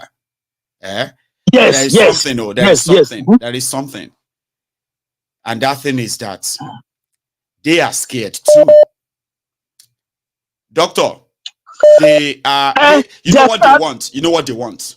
Is for all of us to keep quiet and just kind of die slowly and die away like that. But the fact that some of us are not keeping quiet, is a big problem for them too, in case if they didn't gist you that. You are correct. You are correct. Even that was why they said I should not join your camp again, because it seems that yes, they told me that because you can see that last year it was I used my private capacities in stopping them from seeing Joe Biden. If you can recollect, that's very shameful to them. So that really pains them. They say, "Wow!" They said, "Dr. Agbede, please don't join Maiyegun's camp, please." Because you know that leave the boy alone for us, so that we can deal with him. But you know, you will not going to leave me to them now. Abi, are you going to leave me? No. You're my soul. Don't worry. So they should understand that this is a lifetime deal, like unconditional. What have you? Yeah, and they can keep trying. Don't worry. Yes. So thank God, yeah. God bless you. Okay, Maiyegun, God bless you. You have a good one, no? So you see, everybody is not only Maiyegun that give people names. Dr. Agbede stylishly, by style, he has come to call me the town crier of the year. But fair enough. At least we have what do you call it? We have a disturbance gong. And the drum, you know, that bell, that big bell, as well as the gong on it, what do they call it, the stick. So the town crier and somebody will say, always inconvenient people. So if bad people say I be town crier, I think I should have a medal for it. You know, like I should have a medal. If I could make bad, terrible people, criminals, who are kind of destroying lives. So if I could make them uncomfortable as a town crier, isn't that a good thing? I think it is. You know, I just carried the agogo. Maiyegun today. Bow, egbagown, eyipada. Revolution ti kù sí dẹ̀dẹ̀. Ẹ̀yin olè, ẹ̀yin tẹ́ ń jí owó, all of you who are, you know, like that, you just say, gbàgàn, revolution ti kù sí tòsí, revolution is nearby, ẹ̀yin padà. Even if they sleep, they where they are enjoying, wherever. So if I could make them uncomfortable and I become the town crier of the year, I think I will probably... Hello there.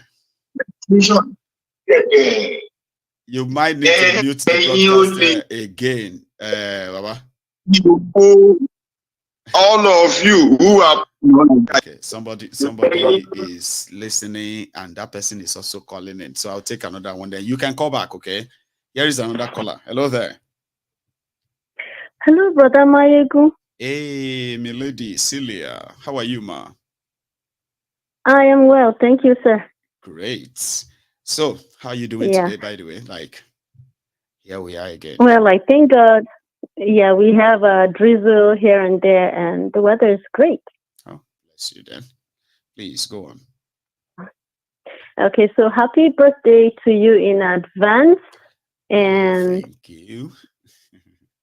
Yes, sir. That is still like how many days away? I think that is going to be like about 17 days away. Almost, you know, it's not far anymore. But anyway, thanks for reminding me. Thank you. Yeah. Yes, sir. So, about a caller earlier said that people need to like arm them, well, like protect themselves, right? And that's what I've been talking about all this while too. You know, let's not just sit back and let people kill us like animals, you know. So, and then also doctor that just finished, I don't know, when he talks, I don't know why it's so funny to my ears. It tingles, and he's just so funny. So just in case I'm gonna vote for him. If I see him on the ballot, I'm voting. So you have my vote, doctor. See, in California. somebody there officially telling you that you've Yes. got one, and that very one single vote there is a valid one. Oh, diamond votes. Yes, sir. Dr. And then, Senator Agbede, I hope you are still watching. He's hearing you, by the way. Go on. okay, sir. And then another thing is, I'm just looking at one other caller said, like, I think he said something that has to do with talking, and not acting. So I picture your oh my gosh, what do you call it? The building where you'll be meeting physical with people. Yes. What do you call it? The studio. Studio. Thank you. So I'm just picturing it like when we meet, because I was thinking about it yesterday. Actually, I'm like, there are certain things that are not like very comfortable for callers to like sit.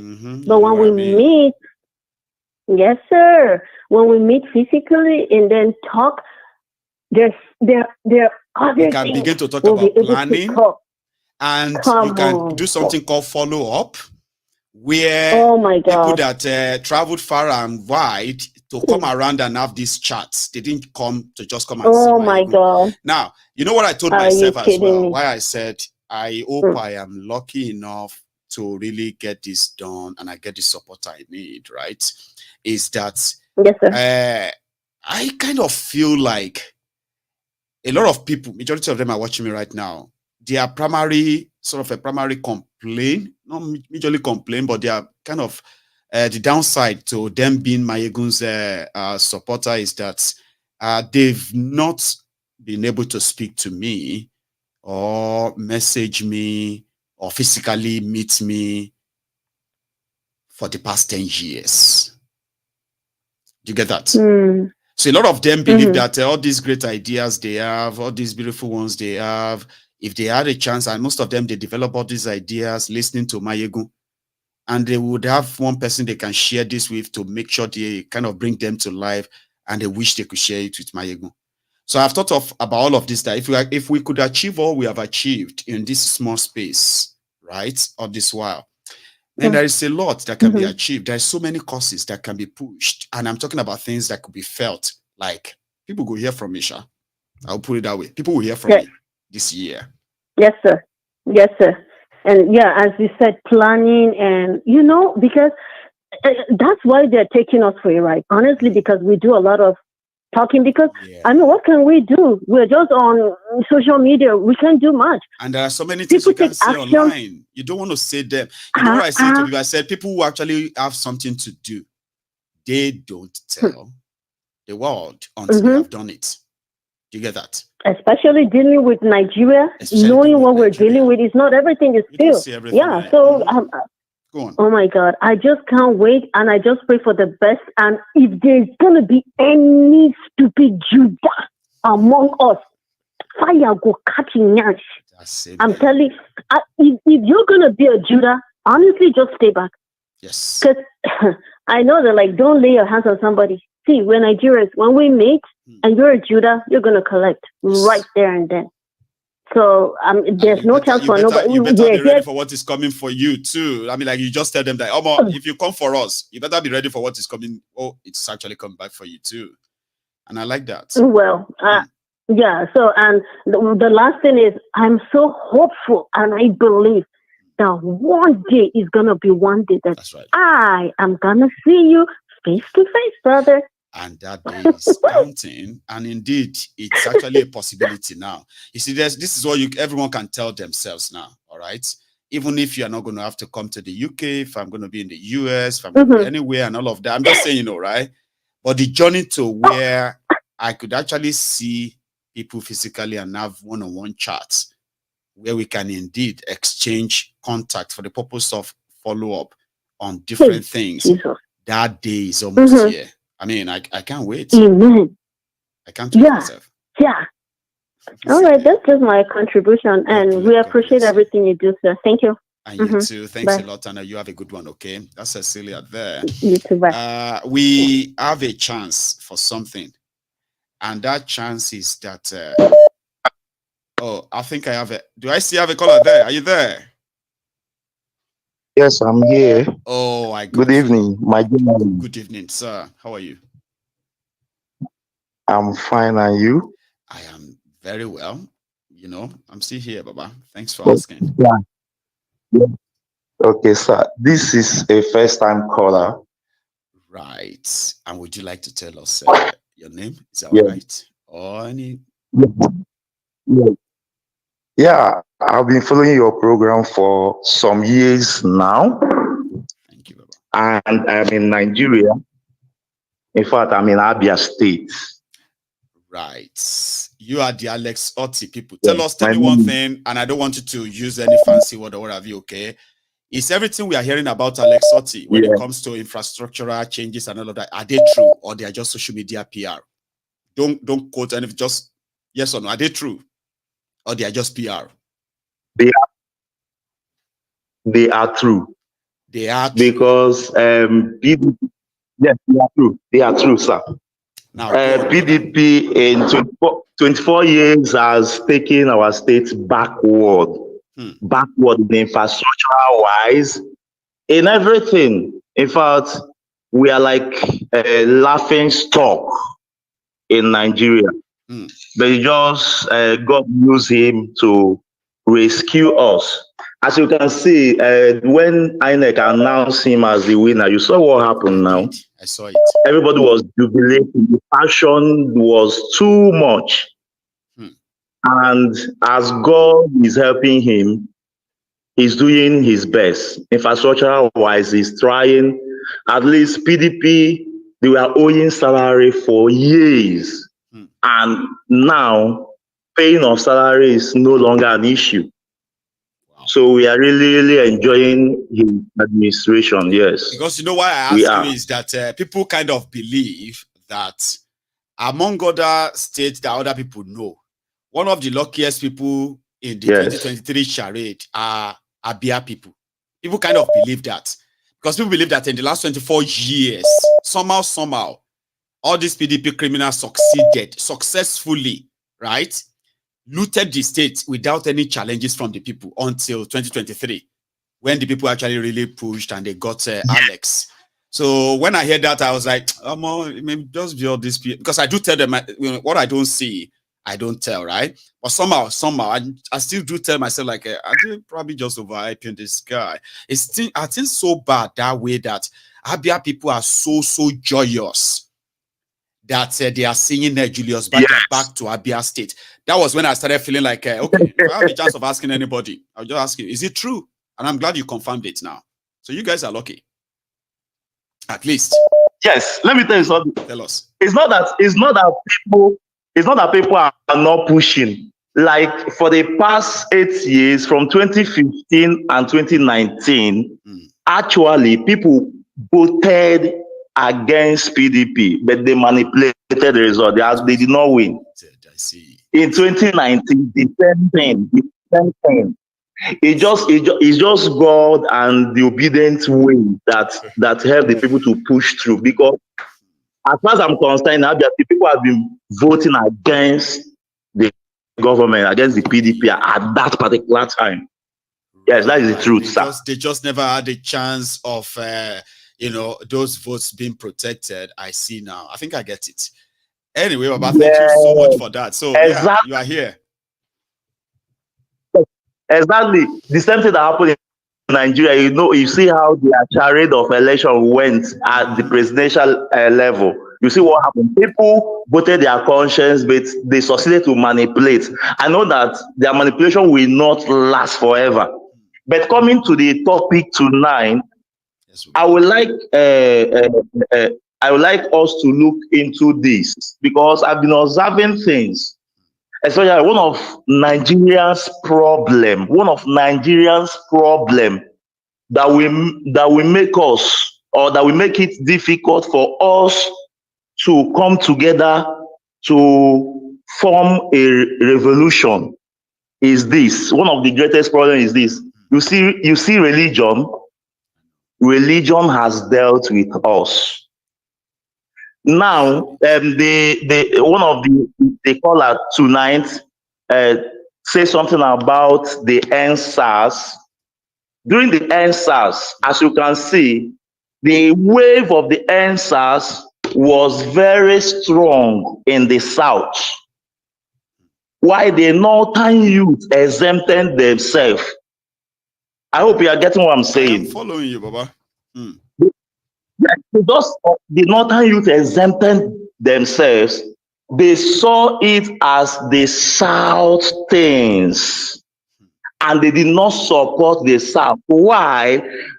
Because of religion. So this thing has been dealing with us. So if the younger generation will be able to overcome any emotional attachment on religion, we can deal with this criminality in this country. That has been our greatest problem. Religion. And another one is tribalism. This is my brother. This is my this. So maybe my brother is there because a Yoruba man is there. Anything he's doing, I will support him. I will not go against him because he's my brother. And you are seeing people who are dying, but he's your brother. So Nigeria cannot get better if we still maintain this mentality. So I would like us to look into this. It's very, very important, sir. God bless you. Like, people like yourself who can no longer be swayed or sort of deceived or manipulated with religion and tribe are the ambassadors that we are going to be using as an example and say, listen, what is exactly your problem? The same place you are, we're the same place they are sharing all this divisive religious tribal nonsense. Meanwhile, everybody is suffering. Muslim, Christians, Northerners, Southerners, everybody is buying from the same markets. So can you at least just please use, when people like you are not in any way deceived into, kind of manipulated into that, that's part of the good stories where we believe that you will be an ambassador to say, look at that one, look at this guy, are they not in the same place? And yet they know the truth. Now we need that circle to be a bigger and larger one. And we won't stop until we get that. That is true. That is true. In fact, I want to use the opportunity to commend you. You have helped personally me for some years now. I've followed you. Meanwhile, I have not called, but I'm following you on daily basis. For some years now, you have helped me to expect anything from this country. You know what somebody said, right? Yes. You know what somebody said, and I kind of saw that, and I was like, how easy it is to kind of get people more confused in a confused country like that of Nigeria. I'll tell you what I mean, and what brought that kind of thought into my mind, right? Somebody said, there are some people that they will never see anything good in this country. And when you look at the people who listen to them, they are always people who are angry about Nigeria. These are the people who are supporting the criminality. So they are trying to gaslight people by saying, talking about Nigeria is depressing. So, but lying to people about Nigeria can cheer them up. You get lie to them. You don't need to tell them all of that. People are looking for something to share them. Don't tell them all of that. There are people who wanted that. Okay, so when I saw that somewhere and I was like, I'm gonna listen. Somebody says that when you listen to people like me now, all right, you are going to be angry with everything in Nigeria. Like, say, why is everything like this, for God's sake? Now, you have every right to be angry because this is your life. This is your livelihood. This is where you live. This is your safety. So if anything happens, it could be your life taken away from you. You should be worried and angry. Sure you get? But I believe that, no, Nigerians don't need all of that. You need to tell them things that will make them happy and hope and pray. I was like, are you being Oh, serious? no. Yeah, you know. No. That is not true. That is not true. What you are really doing is helping us, informing us. You are informing us. You make us to be informed. You make us, in fact, you made me personally what the outcome of 2023 election was not a surprise to me, because had it been is before, I will attach there's too much emotional attachment. I will be depressed. Everything. Like it's like when your favorite club. It's like when your favorite club lost the final of the Champions League. You know that feeling. So that would have been the case for 2023, No. Yes, it was not a challenge because I am informed. I have prepared ahead of it. It's nothing, because I know that nothing good will come out. Imagine. As far as the system is not changed. That is just the thing. So you were able to manage your expectation. I love that. Yeah, of course, and thank you for that. God bless you, Baba. I mean, stay safe, and greet Alex Otti for us, because when we hear that he misstep again, I be deep inside the cookie jar and it became public.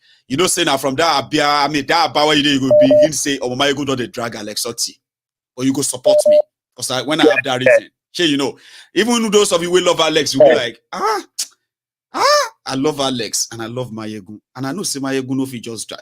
See what Maiyegun they show, man. Okay, I support him.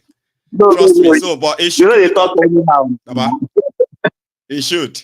You have a good one yourself, okay? Okay. Regards to everybody. Okay. Yes, man. Okay, sir. So that's another caller. Okay, it's an open mic. You can call in if this is going to be your first time. You're going to get through as well. You need to try for you to be able to to be lucky to get through. Did I get you? Are you there? Hello there. Can you hear me? Yes, I can hear you. Oh, man. Loud and clear. Brilliant. So, how are you doing tonight, ma'am? Now, I'm good. Hallelujah. Hallelujah. I've been trying to get through. Well, I'm very well, too. Thank you. How is Agbike and everyone over there? Well, same. They are all good. She just left the room just now anyway, but thanks so much for asking. Good. Yes, is Mrs. Adiola from Dublin? Oh, bless you, Mrs. Adiola. Yes, it's been a while. Yes, ma'am. It's been a while. I wanted to say that, but I was like, again, did I not speak to you sometimes in November or thereabout? Yeah, it's been a while. It has been a while. It's good to hear from you again, man. Please. Go on. Yes. Well done, Maiyegun. Really appreciate everything that you're doing. God will continue to bless you. Amen. Thank you. Oh, the issue of Nigeria, sometimes I'll be like, no, I don't want to talk about it anymore. And it will keep coming. The way I want to, I want to watch Maiyegun and I'll keep hearing it again. And I don't want to hear it. And I'm watching Maiyegun and I'm hearing it. I said, oh my God, what is going on?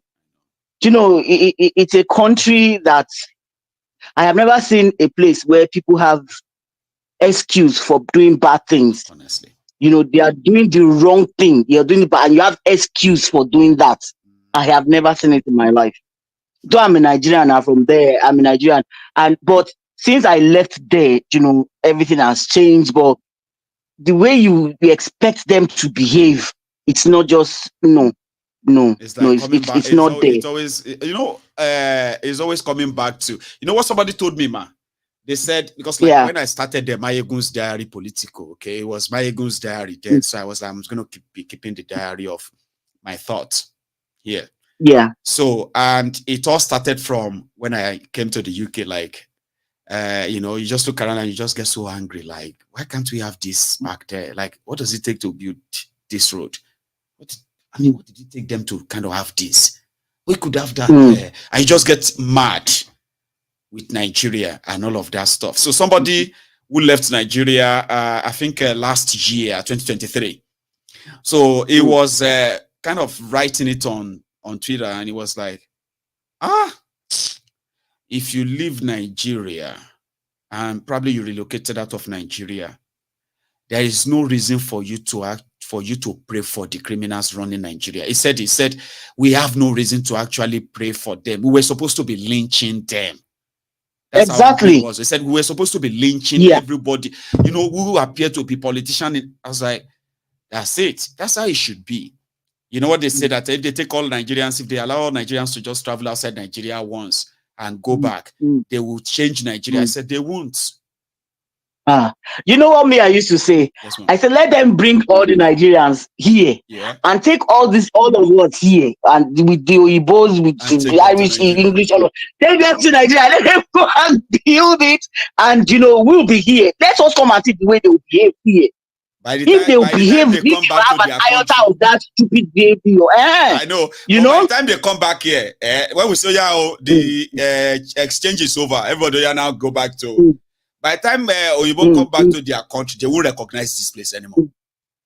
They won't try it here because there will still be some Oyibos left. They won't try it. When the MC Oluomo came to whether UK or somewhere, was he not the one advising people that you people, you can't do all those bele here. Don't be doing that here. You can't drop. He was saying it because nobody told him. Even the hair is breathing. He understood that you can't just misbehave here. Do you understand? So I'm just wondering, when are these people? When are they going to change? Like the last caller said, he wasn't surprised, with the election and everything. I'm not surprised about anything that's happening in Nigeria before. Again, all these things, like this video of Wazirike that showed, Nnamdi Kanu already told them. You already warned them. He said this thing is coming your way. Is it not happening now? Everything that Nnamdi Kanu has said is happening in Nigeria now. Some people actually don't like that too. You know what somebody also said to me? He said, I actually had to come out and he said, man, I hate to kind of come out and say Nnamdi Kanu was right, because I was one of those who actually went after him, and I wanted Nigeria to possibly, even like if possible, just kill him. That guy said, look at Nigeria today, that he feels so ashamed. Conscience won't kill him. To accept that Nnamdi Kanu was right all this while. And there are people who are arrogant like that. Some of them are watching me right now. No. Nnamdi Kanu is right. It was Buhari that made him popular. It was Buhari that did not handle. Those are the arrogant idiots. Living in denial. Living in denial. Because they cannot believe that everything the man they said madman said is happening to them today, and they cannot do anything about it. They can't believe it. Now to come out and say that he said it is the worst for them to swallow. But it's happening. Everything is happening now. Anyway, God help them. God help them, because me, I'm always saying Nigeria is not a country. Why are you fighting? Why are you saying one Nigeria? Why is Nigeria is my country? Is Nigeria a country? In Hebrew said it that, show me your forefathers, show me your founding fathers. They say our founding fathers. I wonder what them, Ezekiel, all of them, they were 5 years old, 4 years old, 3 years old, 9 years old when Nigeria was created. That's right. So which founding fathers are you talking about? Your founding fathers. Who signed the agreement? Can you imagine? When will these people realize these things and wake up? When will they wake up? When will they grow up? God help them. Thank you, thank you so much. Wishing to see you soon in Maiyegun and then the office. Somebody said, Maiyegun, this one that you are telling everybody about the studio and the meter, you need to be careful. I know people kind of care so much about me. Don't worry. They will see. They will see Ija now. Don't worry. Let them try anything stupid. Insurance talking Insurance. Insurance. Don't worry. You are fully insured. Don't worry. Let them try anything silly. They won't. Let them try it. They won't. Thank you so much, man. You have a good one. You're welcome. Yes, and you too. Yes, have a good evening, Maiyegun. Thank you so much. I really appreciate you. Thank you so much. God bless you. You too, man. Thank you. Good night. So that's a good one. But make us say something on that before I take another call, okay? The first thing I kind of have in mind or had in mind when it comes to this office studio thing is that Apart from the fact that the intention is to make it easier to meet people, okay, who deserves that, what do you call it, that, what is it called again? Is it attention? No, not attention. Audience. You know, like a lot of us phone in on MaiyegunsDiary, Politico from all over the world, right? The same way that you are able to kind of like contribute to what Maiyegun does here every now and then. There are those who kind of go beyond just commenting on MaiyegunsDiary or phoning in and all of that. There are those who have built relationship with me, even though they have never seen me one-on-one. I know. So there are people who have proven themselves over time in the course of this, what I do, right? There are so many of them that have proven themselves to the point that I have actually brought some of them into my home, where they have met my family, they have met my kids and all of that stuff. And it all started from here. So I understand a lot of people care a lot about me, and I have to be very careful. So when I went for the office, that is what was primary in my mind, on my mind. I need a place where, even if you know the address, that doesn't make it just, you know, like, you get what I mean? Like, you can't batch in. As for security, as for this or that, that is actually the least of anybody's worry. Where I am is one of the most safest place by structure. And the country I live in is considered one of the safest countries too, right? And then I managed to find a location that is really not far from the police Scotland's headquarters in Bridgeton. For those who know Scotland very well, or Glasgow, it's called Bridgeton. So that's pretty much what I can say. But I can tell you this also for free. As much as I want to see, I want to meet people and all that, it doesn't mean that like I want to, right? Okay. So, but I would actually, with that free mind and free heart, to actually meet those who have earned my trust that much. And don't forget, it is a studio, a recording studio, not like your musical studio, okay? We'll be recording and shooting and doing all of that in the place, making production about different content, interviews, and, you know, one-on-one group interviews and stuffs like that. I told you I want to go to a place where I could actually give a different content that will drive different messages to address different demographies. And at the end of the day, everybody end up in the same place, okay, for one single mission. And you know that. So I don't have to really say much on that, okay?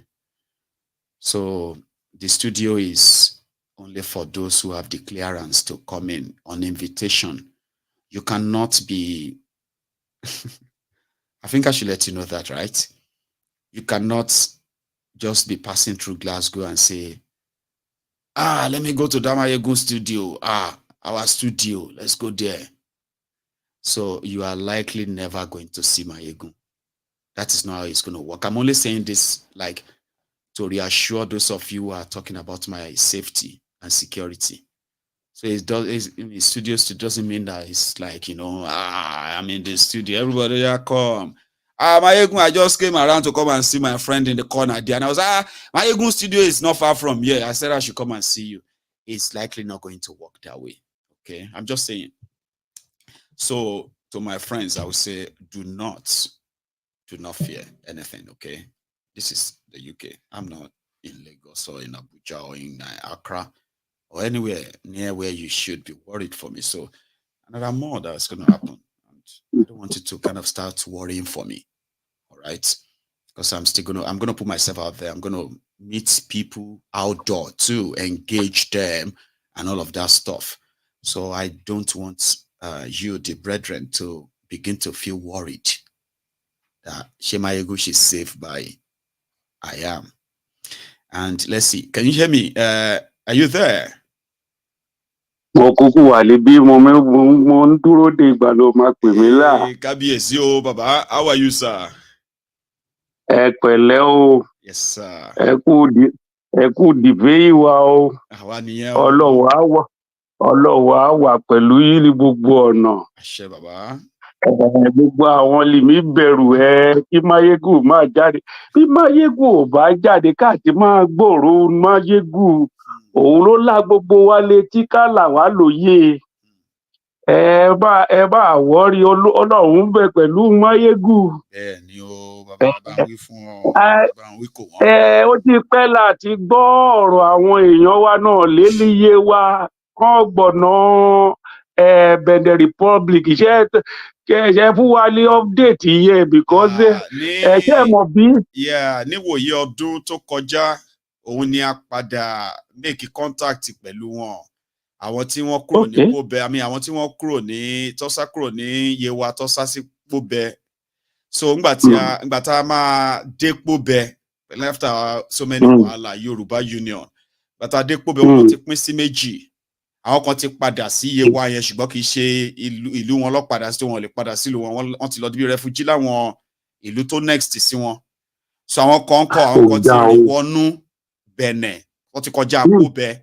So wọ́n ti pín wọn sí méjì. Ṣé kọ́tà wá ṣe ní pé àwọn tí ní ìdí ọjọ́ yẹn náà ni àwọn tí a bá ní Pobẹ tí wọ́n direct wa àwọn èèyàn wa lọ àlórí àwọn tí a máa rí ń bẹ̀ à fún wọn ní aṣọ ní o owó ní oúnjẹ ní o àti àwọn kọ̀ǹpútà kó lọ. So ìpadàbọ̀ wa a padà wá bá àwọn tí wọ́n jẹ́ tó ti wà ní Nàìjíríà tó ti padà sí Yewa yẹn ẹgẹ́sì àṣedì sí fáwọn náà ìyẹn ní ọdún tó kọjá yìí ni o. So after that àwa build the contact pẹ̀lú wọn pé ẹni tani ká máa pè tá bá fẹ́ rí wọn. Ẹ ti understand sin àánú àwọn princess kí wọn káyìn wọn ni so a ò really gbàgbé wọn but story wọn yẹn ti pín sí méjì ṣe understand sin àwọn kan ti padà sílé àwọn kan sì wà níbẹ̀ náà ń gbọ́ yín sà. Ọlọ́wọ́ á kọ́ wa mọ̀ ṣiṣẹ́ rí gbogbo àwọn lè gba sátidé lọ́wọ́ wa ká gbé Sunday lé wa lọ́wọ́ gbogbo wọn là máa mú lásìkò bá dé. Ṣé rọ̀rọ̀ bẹ́tà èédú náà mi pè é.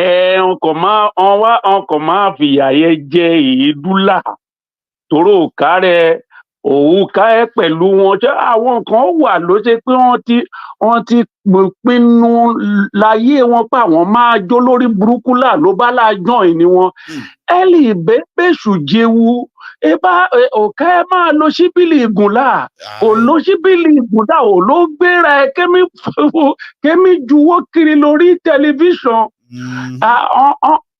Máa fìyà yẹ jẹ kébù ṣe bí ara àwọn yúùtù líwọ pera rẹ lèrè rí fi yúùtù kébù yúùtù fi rọ̀bùlẹ̀ là kẹ́ẹ̀tù sọ fún wọn pé kò sí ilé ilé ṣe àmọ́ pé ènìyàn bá ti juni lọ aṣọpá àfẹ́sù lábúlé baálẹ̀ mi ta gbó ìyàwó ẹ̀mí tògógóró ọmọ mi gbowó ta ẹsẹ̀ sẹ́pẹ́ àfẹ́sù lábúlé. Èṣù ti wà lábúlé ti pẹ́. Ti pẹ́ fúra mi. Àwa kì í ṣe pé àfúrá wọn ti mí dẹrù bà wá ti pẹ́ ṣe bí mọ́tò páàkì olórí òun ló jọba nílùú wa ṣẹ̀ yìí. Mo ní mọ́tò páàkì ọ̀kadà mọ́tò páàkì ló jó lọ bá àlù tèmi ṣẹ̀ yìí. Ṣé ìyẹn lá máa sọ pé ó máa ṣoríire ó máa sọ̀sọ̀ àwọn èèyàn dólóríire nílùú là? Ọ̀rọ̀ lídé Ifá òmù ẹ̀lẹ́kọ́ Ifá òmù o Tinubu ló mú fúra ẹ̀ ọmọ bọ́n ti tẹ gbé gbogbo àwọn èèyàn wọn káàkiri. Òṣàlì yìí máa pa gbogbo wọn òṣàlì yìí máa reject gbogbo ẹbọ náà mi fún torí bó básìkò bá tó wọn ní bí ìlú bá ti mi ró kọngbá àsìkò ìyá ìlú yẹn ló tó gbogbo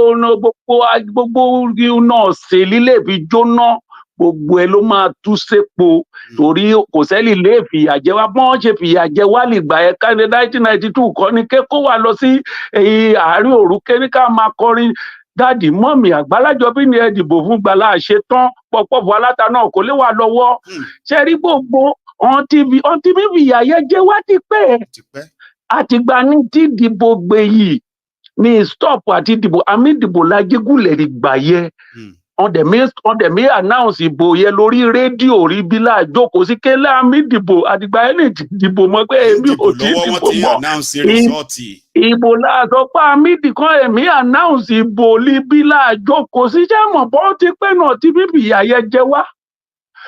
So kò sí ọ̀nà lè ṣe ká ṣe ìgbàlà bá gbé àwọn lè ò mọ nǹkan kan kébi ìjọba lérí àwọn lè mọ tí àwọn àpàwọn ènìyàn lè pòfẹ́sọ̀ mi lé ọmọléèwé lè méjì wé wò kúrò níléèwé òun kẹrẹlì ìpẹrẹlì pòfẹ́sọ̀ ẹ̀mí yíwé fún olóṣèlú jẹ́ mọ̀ bá wọn ti torí ìlú yẹ kó do.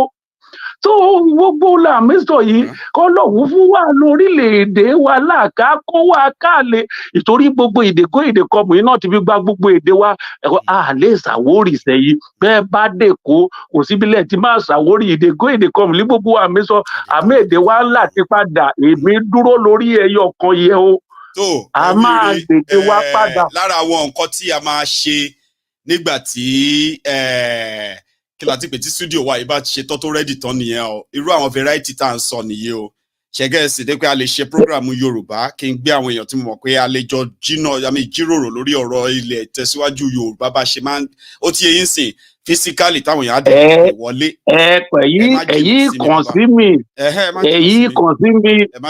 United Kingdom ní gbogbo wa kàn sí mi àwa ilé làgbé wa gbó. Adáfúyó ẹ̀lí ṣiṣẹ́ ẹ̀lí ṣìjẹ́ ẹ̀lí ṣìlẹ̀tẹ̀ o ẹ̀lí ṣìwílà òjò o Ọlọ́run á wà pẹ̀lú yóò ẹ pẹ̀lẹ́ o God bless o. tó ire o sorry to my non-Yoruba speakers, okay. I happen to have this this amazing personality that kind of feels like our language is going into extinct. He's been pushing many times that I should have a segment of MaiyegunsDiary Politico that speaks 100% in Yoruba, where all the issues concerning us in Yoruba land can be discussed. And a lot of people have been saying, Maiyegun, you need to have, if you can do it, or you need to have, your program should be multilingual. That's amazing. I'm going to do it. Multilingual means I can have like 4 or 5 languages on a single program that is well coordinated enough that as I have a participant that is speaking in Igbo, I have a participant that is speaking in Hausa, speaking in Yoruba, speaking in Tifi for the sake of this, my brother, or I will recruit him as well and say, yeah, you come. Jima, every Wednesday, we are going to be addressing a Middle Belt crisis and Middle Belt issues. So I need all the top languages from Middle Belt and as many as I can get. Can we have them on MaiyegunsDiary? So on every Wednesday. And Yima can volunteer. I can possibly just make sure that I convince him. That would be his own, his own contribution to all of this. I am going to do all of that. You are going to see people and you are going to see personalities too. A lot of you are going to become personalities too, media personality through MaiyegunsDiary Politico on this. We need a place to do all of that. We need a place that is completely unrestricted, a free place where you can indeed feel at home. You enter some place and you be like, oh, Momo, I feel good here, man. I love all these vibes. Vibes that make you feel like, yes, what do you think I should do? What I mean? Like, you go see program where people go, they argue. No, what do you mean? What, that kind of thing. I want to present things that real people, not people who go just come try massage. No. Real people who are going to talk not emotionally, but factually. So we need a place for that. And we are going to very much get that. A lot of people are already looking forward to it. Celia feels like once we see the image online, once we see once you complete the whole setup and we can see what it looks like, you have no idea how many of us that actually would love to be around there. Even if we have no real business in the UK, we can actually create one to come around here because you are a business. Yes, and it's true. So we're going to start that tomorrow, by the way. And sorry if I am here to pick your call. Our time is also up, kind of. But I'm going to still stay around. I mean, kind of stick around, okay? And we can always like. Meanwhile, sorry if I kind of miss your call. Earlier. I could see two people were popping up earlier, but somehow I was talking and I didn't want to put them on note. So you can still pretty much try. Okay. One of the things that I have kind of been lucky, if I have to put it that way, but let me take this call. Hello there. Hello, MaiyegunDiary. Yes, sir. How are you? I greet you, my brother. Good evening to you, Baba. Good evening. You might need to mute the TV or the what have you there so that you and I can talk, because I mean, are you the presenter? Yeah. Others are just That's watching. true. Please. Thank you very much. Yes, sir. I think I'm there now. I think you are. Okay. Please. Thank you very much, my brother. I think I just quick put my own contribution, Please. Because this is our Nigeria problem. Who they talk, all of us, they like repeat the same thing. We know the problem, but we only just they analyze them. As we analyze, only they analyze them to know what thing they happen. You understand? But the problem we get, they say, what is the solution? That is the problem. We know the problem, but what is the solution? So look, I first start with one question you asked the first time about independent. If Nigeria they ripe for independence at that 1960s. Yeah, some people were like, no, we were not. Others were like, no, we were. But people have different feelings about it. So tell us. Go on. The question to that answer will start from the age of the person where they answer that question. Because if you look back to the 60s, many people are not even wise. Many people not even go to school. Even when they talk about the independence, many people don't even know what they talk about. So for that reason, we're not even ripe for the independent. I come to look at it from the other angle, look at the level of development when the British people do for Nigeria then, you understand? So what we get now, we're not that ripe, because it is when it did then, even the people who claim to be leaders, they never feel maintain them. You understand? So even talk of even continue to develop from where they're supposed to stop. You know why they tell you this thing? The few things they managed to even build, even though everybody believe that they just exploited us, okay? Like they just taking things. But the few things they managed to build that they left behind, the people they left them for couldn't even manage them. You are right, oh. Let me tell you one thing. You know why they tell you this thing? I talk from my own age. Wow. Far back 1981, 79. I grew up in Benin. Right. I follow my grandmother. They go UBTH. Then I was a little kid. My grandmother had her own doctor then. Then I go UBTH with her. I think she go maybe 2 times in a month or something, because of her leg or something, for checkup. Then I happened to work in a Amunchi sometime 2002. This place is called Igara Junction. So I'm an artist. I do design. So I go design one house for there. So you know why they tell you this thing? Where I go work, opposite this place, we get a very big land with some kind of this kind of our boys' quarter structures, scattered all over like an estate. With grasses don't cover the place. Most of the buildings don't crash. So I can't ask Spencer, what thing they do? Because they look model and see the kind of village when I did. They do this work. I ask, what thing how come these buildings? What thing happened here before? I tell me, say, man, this place now doctors' quarters before. So now your doctors they stay. I got surprised. So this guy they say now the British government that they built at those days, during the colonial days. They also imagine the structure so they don't abandon now. We will not feel maintain. You understand? So we never arrive. Okay, let us look out for another way. You see this administration of the white people. not be our culture. It is not our culture. This type of democracy of something like the type of government you mean, eh? Not be our culture at all, in any which way you want to describe it, because black man don't know how to come sign paper.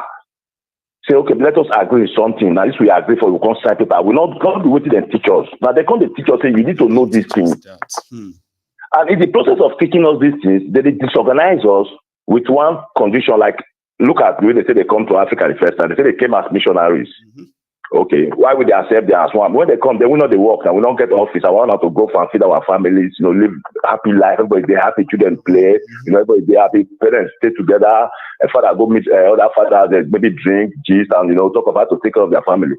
The big this system come. In the same hand, other groups come as mafias too.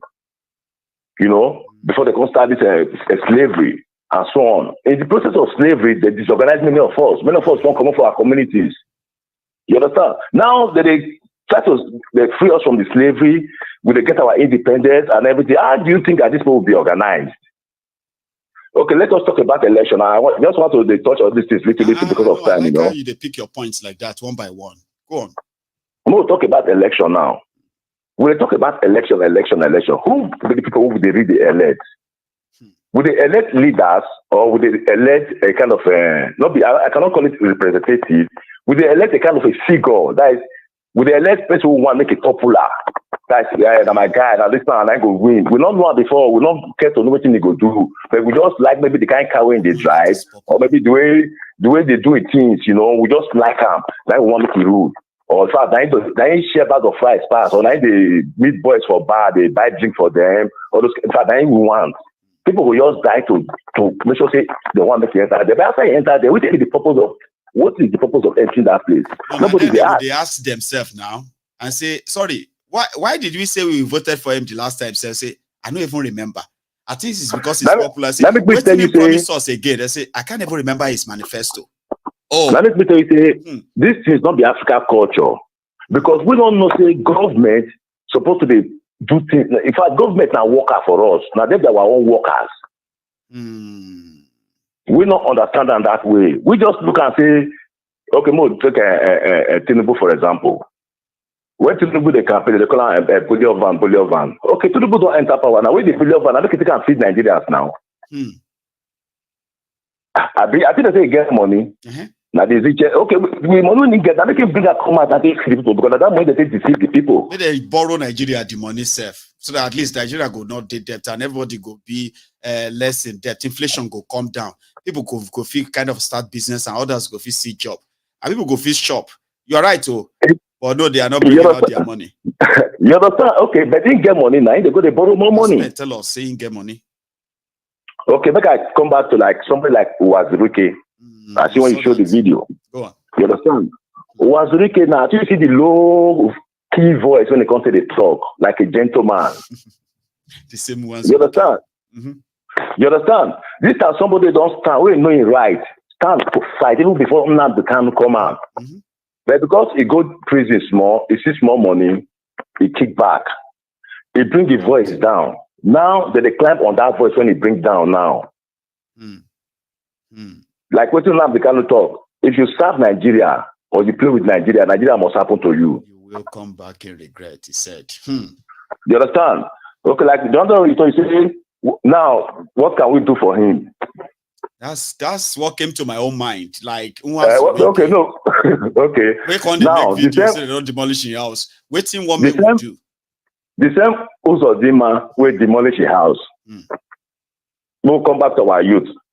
When Uzodinma the campaign, he come out openly. He think will give whether 4,000 youth or 40,000. 4,000 youth visa to go work for abroad. By December 2023. He said the European Union and some countries have agreed. But if you ask them today, go on. I think understand now. Today, the same youth now, when you gather that place now, why they not gather themselves again now? To say, this man promised us something. I know we can talk about them again. Because why? Because why? This system, not the black man system. Not our system. We don't understand how the system they function. My brother, listen, I've been in Europe now for about 8 years. You understand me? And I don't come learn many things. I can't understand why Africans they fail. Because this system not just the truth. Because even most of us who did in Europe, it take us time to adapt to the European system. Now you're going to imagine somebody who never even travel at all. Like somebody said in one video, it's like in the eastern area for the past 30 years, many of the people there never see train before. So can you imagine now? Like somebody done there like 30 years, you never even see train before for your life. When we hear now they select the kind of one enter now, if you get where you go, so man, to your enter speed train, even they go cost me more. Man, I just quit the show they go. You understand? A couple of say they give you punch inside my stomach as well. That's the way they repeat. You never see train before. You never see train before. Papa, I never enter train in my life until I enter UK. I do understand. I can't go say I live for a Lukweju estate that time. Now waiting make me see train be that for my life. And the train where I saw, the only place I have seen such trains in India, where you see millions of people on top train, load everything. That's how it was in Oshodi. But me, 28, 29-year-old young man, I never entered train in my life. How I won't enter train. Cool. So okay, thank you, Maiyegun. This brings me back to that thing when I tell you just to say we never arrived for independence. In 1982, 1981, 82, we entered train from Aba to Umuahia. Can you imagine? 1981, 82. Then this man was the governor of Imo State. It was then Imo State. There was nothing like Abia State then. This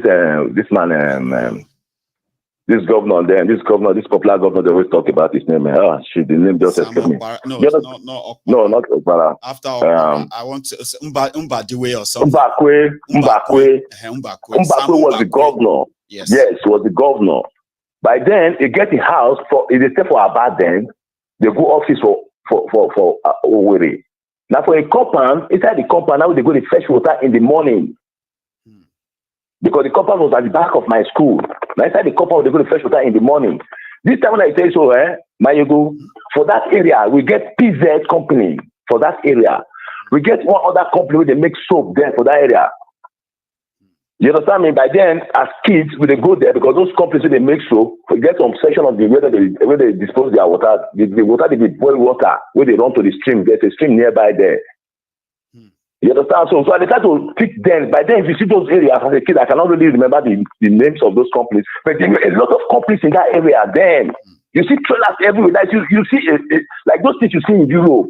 You start to see that kind of pictures there. You see for Europe like that. You go enter one place, you go just see small, big companies like that. Manufacturing companies all layout out there like that. You're gonna see forklifts. You're gonna see forklifts with the carry load, they load trailers. You're gonna see things they move. I mean, you're gonna see like they try to make you go one side of the road because of the trucks where they work for the road. They make you like try to pass one side of the road so that you don't get accidents. Those kind of things. I know. Busy. So if we say we'll come back to all those kind of things now, say Nigeria want it better, or more looking from the side of the end cast. If you blame the youth, if you blame anybody now, because why? There's no way where people go fit a rise now. Now I try to use some kind of food without no whole granite and stone for hands. You know what I mean? I do. Without no whole iron for hand. Can you imagine? Okay, people gather for like for Lekki, so they are strong with gun. You they shoot people run, many die. Okay, then you expect the same people to come at the same day. That's stupidity now. You don't hold anytime. You don't say who you are go comfort, carry something for hand. So the only thing we go help Nigeria now, the youth now, for them to organize that, they must hold something for hand. So without that one, strong face. No, it's not possible now. It's not. If you even that start when they attack police stations, most of the police stations where they attack, most of the people who attack the station, they hold iron for hand now. And they hold something. You understand? So with the stage in Nigeria, then an explosive stage, very sensitive stage. Now the only thing what the people just need, like a leader, somebody could just stay from say, oh yeah, I make provision for this thing. As far as we're ready to go, let us go. That just be the only thing when you remain, and there's no other excuses. Okay, you want to say people of the middle belt, they're happy to kill them. The people of the middle belt have to carry something. Can you imagine that even ordinary class to confront those people? The military will take over your village. That's right. You understand me? So they don't. This will not really press us down to the extent that our voice.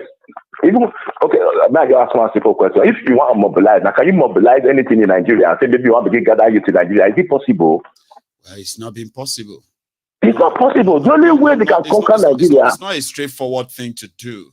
There are so You many things that understand will go me? into it, and you're likely not going to even mobilize the number you are looking for. Thank you. So when people talk about it, our people are not ready to rise, our people are coward, our people are this. No. You need to look at the situation of things. You need to look at where we are coming from and look at the people you are trying to deal with. How bad do you then think it has to get before the same people kind of feel like they have had enough, or it's just a perpetuating thing? Like, oh my God, my ego. I want to ask you one thing. First way they old, is they young? No. First way they old, they only bring up. First way they old, they only bring up the younger ones to take their positions. No wonder those ones will bring us to this world. They don't leave the my fight brother, for I tell you. one thing. All of that. All the ones we bring to this world too. So we'll go live out for them with that, I mean. Last. May I tell you one? Just look at from like the musical world now. Yes, sir. You should be a good musician. You sabi sing, and you know I don't know how to sing. You don't get a good guy, on that younger person from your family will know how to sing. Who you go pick next? Will not be your friend. Well, I mean, or a younger boy when you pick on street. That's a tough one. You understand?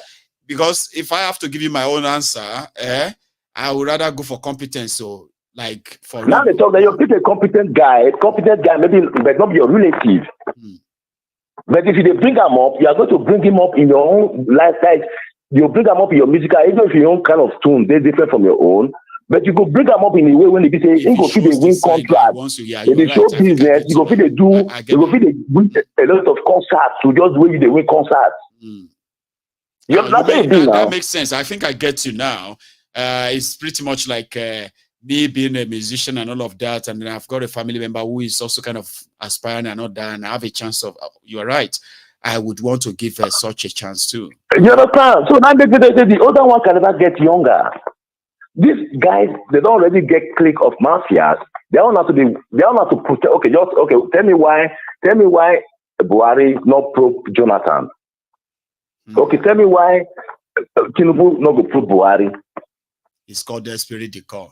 You understand? So why we say that's what they say, all of us they talk the same thing. Whereas we know this problem. So the best problem we need to think of how to solve, what is the solution to this problem? How do we organize ourselves? Like the other time when this Yoruba nation issue they hot, the Biafra nation issue they hot, you see the tension for the country. People for the country, they rise. They try to work even with their flag and everything. But when the voice dies down, everybody go keep a flag on that bed. You understand? Because who will stand for the front? When Sunday go come out, people come out. They make something happen, everybody hide for their share. Because the people need somebody to lead them. They need a face. You understand? Not just another face, just like look like what this America they do now from their own section now. The government they feel the heat. But we imagine we'll get like 2 or 3 more people like that now from different regions. I think the pressure is high now. They talk about it. You understand? Now they talk about destruction this country. Maybe they try to do this. Why? Because now the pressure is high. The last time when they carry pressurize them, they carry one boat put for River Niger. They say they want to redrain the sea or whatever. You know, these people, they are just playing with our mind. Well, thank you so much for all of those valid points you raised. It's been highly educative, I would say. Thank you so much. Thank you very much, Andola, for taking my time. Thank you. I mean, thanks for giving us your time too, by the way. So thank you so much, and you have a good one, Baba. So that's some extensive convo, point by point, one after the other, and all of that. And that is why I kind of feel like I saw, hang on, before my feeling, I saw where people were saying Tifnumbu's politics should be studied. That's how he manipulated his way, how he's managed to then he became your president, that it should be studied. That is I can't remember all these words they used to describe him. This is that is this blah blah blah blah politician, something like like an invincible. And I was like, we will know why people like Tifnumbu, Bokuwari will be president in Nigeria. That's why, despite what actually, I mean, the crimes they have actually committed against that same Nigeria. It's because Nigeria is a crime scene. Okay. But there's something, a lot of you are like, in fact, some even agreed and they said, oh yeah, that is true. He's got this a criminal enterprise and criminal structure that is probably more powerful than other people's criminal structures. Do you get that now? Like, it could rig election, it could bribe judges, it could bribe media, it could bribe everybody, it could get everything he wanted, and that is his politics. But what about his governance? What about his governance? That is like after politics. What is next is governance. And that in governance, it simply means that it is no longer competition about anything. It is no longer PR, propaganda job, and the rest of that. Now there will be, there will be sort of a review of what you are doing, because there are going to be things that are going to be affecting the lives of millions of people. So what about his governance? What about those people you call your political criminals, political disorder, rigging election everywhere all over Nigeria? After all of them rig the elections and do all of that and use all of the, the instrumentality of their own laws to shield or protect themselves. Now, when it comes to governance, how are they doing? You are proud to celebrate their criminalities of gaining power. But what about the governance? How far is that sort of a faring? How are you feeling about that? Are they also smart? Are they also kind of right? You know what I'm saying, but I do not expect an answer. It is called a rhetorical question. So I'm going to leave it at that for tonight. I want to say thank you to every one of us who participated in the open mic tonight. I want to say thank you to that my super chatter tonight as well. I appreciate you and every one of you. So tomorrow we are going to have the first fundraiser, okay? And like I have been saying, you don't really have to give when number one, if you don't want to, number two, if you don't have it, okay? The most the most valued part of that exercise is the fact that those who are going to have the intention of giving, and those who also have the intention of giving but they don't have, but they are going to kind of do their best to kind of let everybody see it as well, right? Everyone is going to contribute. It is that intention that really counts. Somebody said, no, Maiyegun, it is that money that counts, because it's so important that we do. I know. I just want you to know that I have been here before. I have traveled this journey before. I mean, I've traveled this road before. Okay? I've had to see, I've been overwhelmed by people's sort of a love and all of that before. Okay? At the end of the day, what I gained from all of that is not money. It's the people.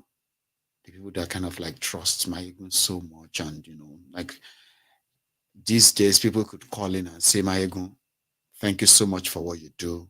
We appreciate you and all of that stuff. Back then, I didn't have that.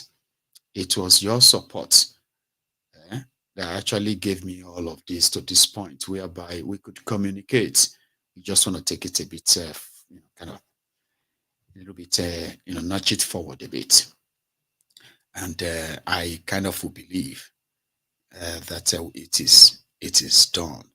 So, however, from tomorrow, you are going to be seeing me sharing all these details in the descriptions of my videos. You are going to see some of these details pinned in the comment section as well. And I know a lot of people will also kind of make a request, personal request. Can you send that to me? Can you send that to me? But I'm going to really, really count on you to further make me believe that this is possible. Okay? But let me tell you something. Just like I said, that the intention of giving is what really counts, right? if I do not really want to care about where anything looks and all that, or if I don't have enough that I'm going to need to finish all this setup and get those extra stuffs and all that, right? I am still pretty much lucky, okay, to have the kind of equipment that can give the same production anywhere in the world. I'm still mobile. I'm mobile. So the worst case scenario is that it might delay that public presence and all that, like where people could come in and all that. No. But there's something you should know. Okay. Whatever happens in February, MaiyegunsDiary Politico with Diaspora Radio International will go physical for real. And I'm going to take you all through that. You're going to see the place, you're going to see the whole thing, and you're going to see the before and after anyway, because we are all part of the journey, aren't we? I'll leave it at that. Thank you very much once again. And like I said, open mic is not a busy night. It's not always busy. Like once you see open mic, it's just about gist. It's just about, catch up and like you have witnessed tonight. So thank you for at least being part of that. I am going to see you some other time. Good night.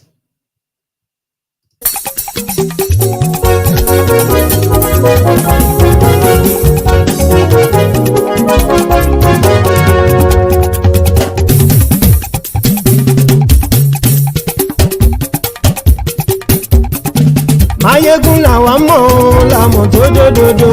MaiyegunDiary Nayibi #1. Maiyegun làwa mọ̀ làmọ̀ tó dòdòdò. MaiyegunDiary Nayibi #1. Maiyegun ti dé o ọ̀rẹ́ ara yìí. MaiyegunDiary Nayibi #1.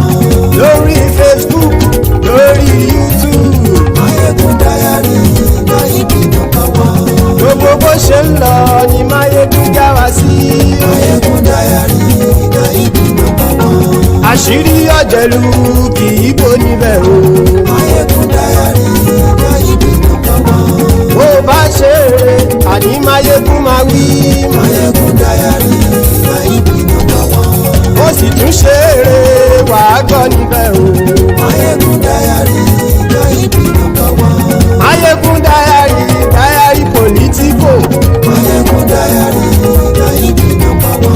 Godfatherism kò sí lọ́rọ̀ Maiyegun. MaiyegunDiary Nayibi #1. Ẹ farabalẹ̀ sẹ́ o kẹgọ́rọ̀ lẹ́nu o. MaiyegunDiary Nayibi #1. Àní Maiyegun làwa mọ̀ tó dòdòdò. MaiyegunDiary Nayibi #1.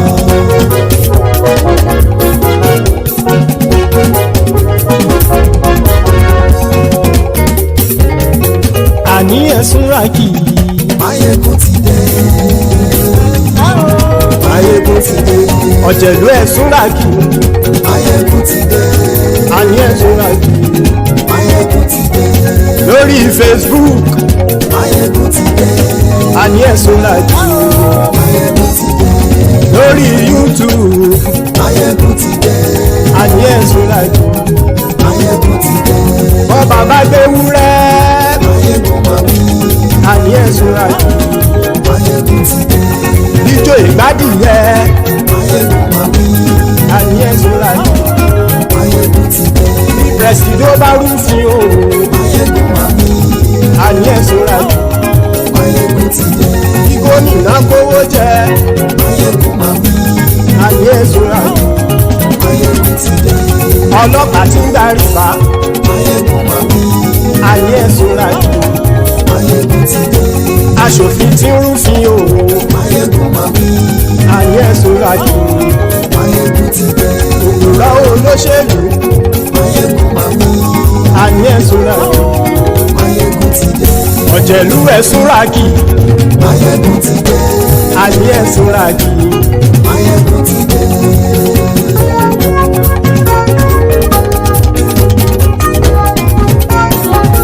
Maiyegun ti dé. Gbogbo gbogbo ọ̀jẹ̀lú ẹ̀ súnra kì. Maiyegun ti dé gbogbo ọ̀jẹ̀lú ẹ̀ súnra kì. Ṣùgbọ́n ní bá ti ṣe èyí tó yẹ kí wọ́n ṣe ọmọ bá dèrò ní fi wọ́n níran o. Maiyegun ti dé gbogbo ọ̀jẹ̀lú ẹ̀ súnra kì. Maiyegun ti dé gbogbo ọ̀jẹ̀lú ẹ̀ súnra kì. Ṣùgbọ́n ní bá ti ṣe èyí tó yẹ kí wọ́n ṣe ọmọ bá dèrò ní fi wọ́n níran. Wọ́n fowó bẹ́ẹ̀ o Maiyegun ó sọ pé wọ́n ò bẹ́ẹ̀. Wọ́n fowó bẹ́ẹ̀ Maiyegun ó sọ pé wọ́n ò bẹ́ẹ̀. Oníkanṣá ti ṣe èyí tó yẹ kí wọ́n ṣe fáwọn ará ìlú tó gbé wọn débẹ̀ o. Maiyegun ti dé gbogbo ọ̀jẹ̀lú ẹ̀ súnra kì. Maiyegun ti dé gbogbo ọ̀jẹ̀lú ẹ̀ súnra kì.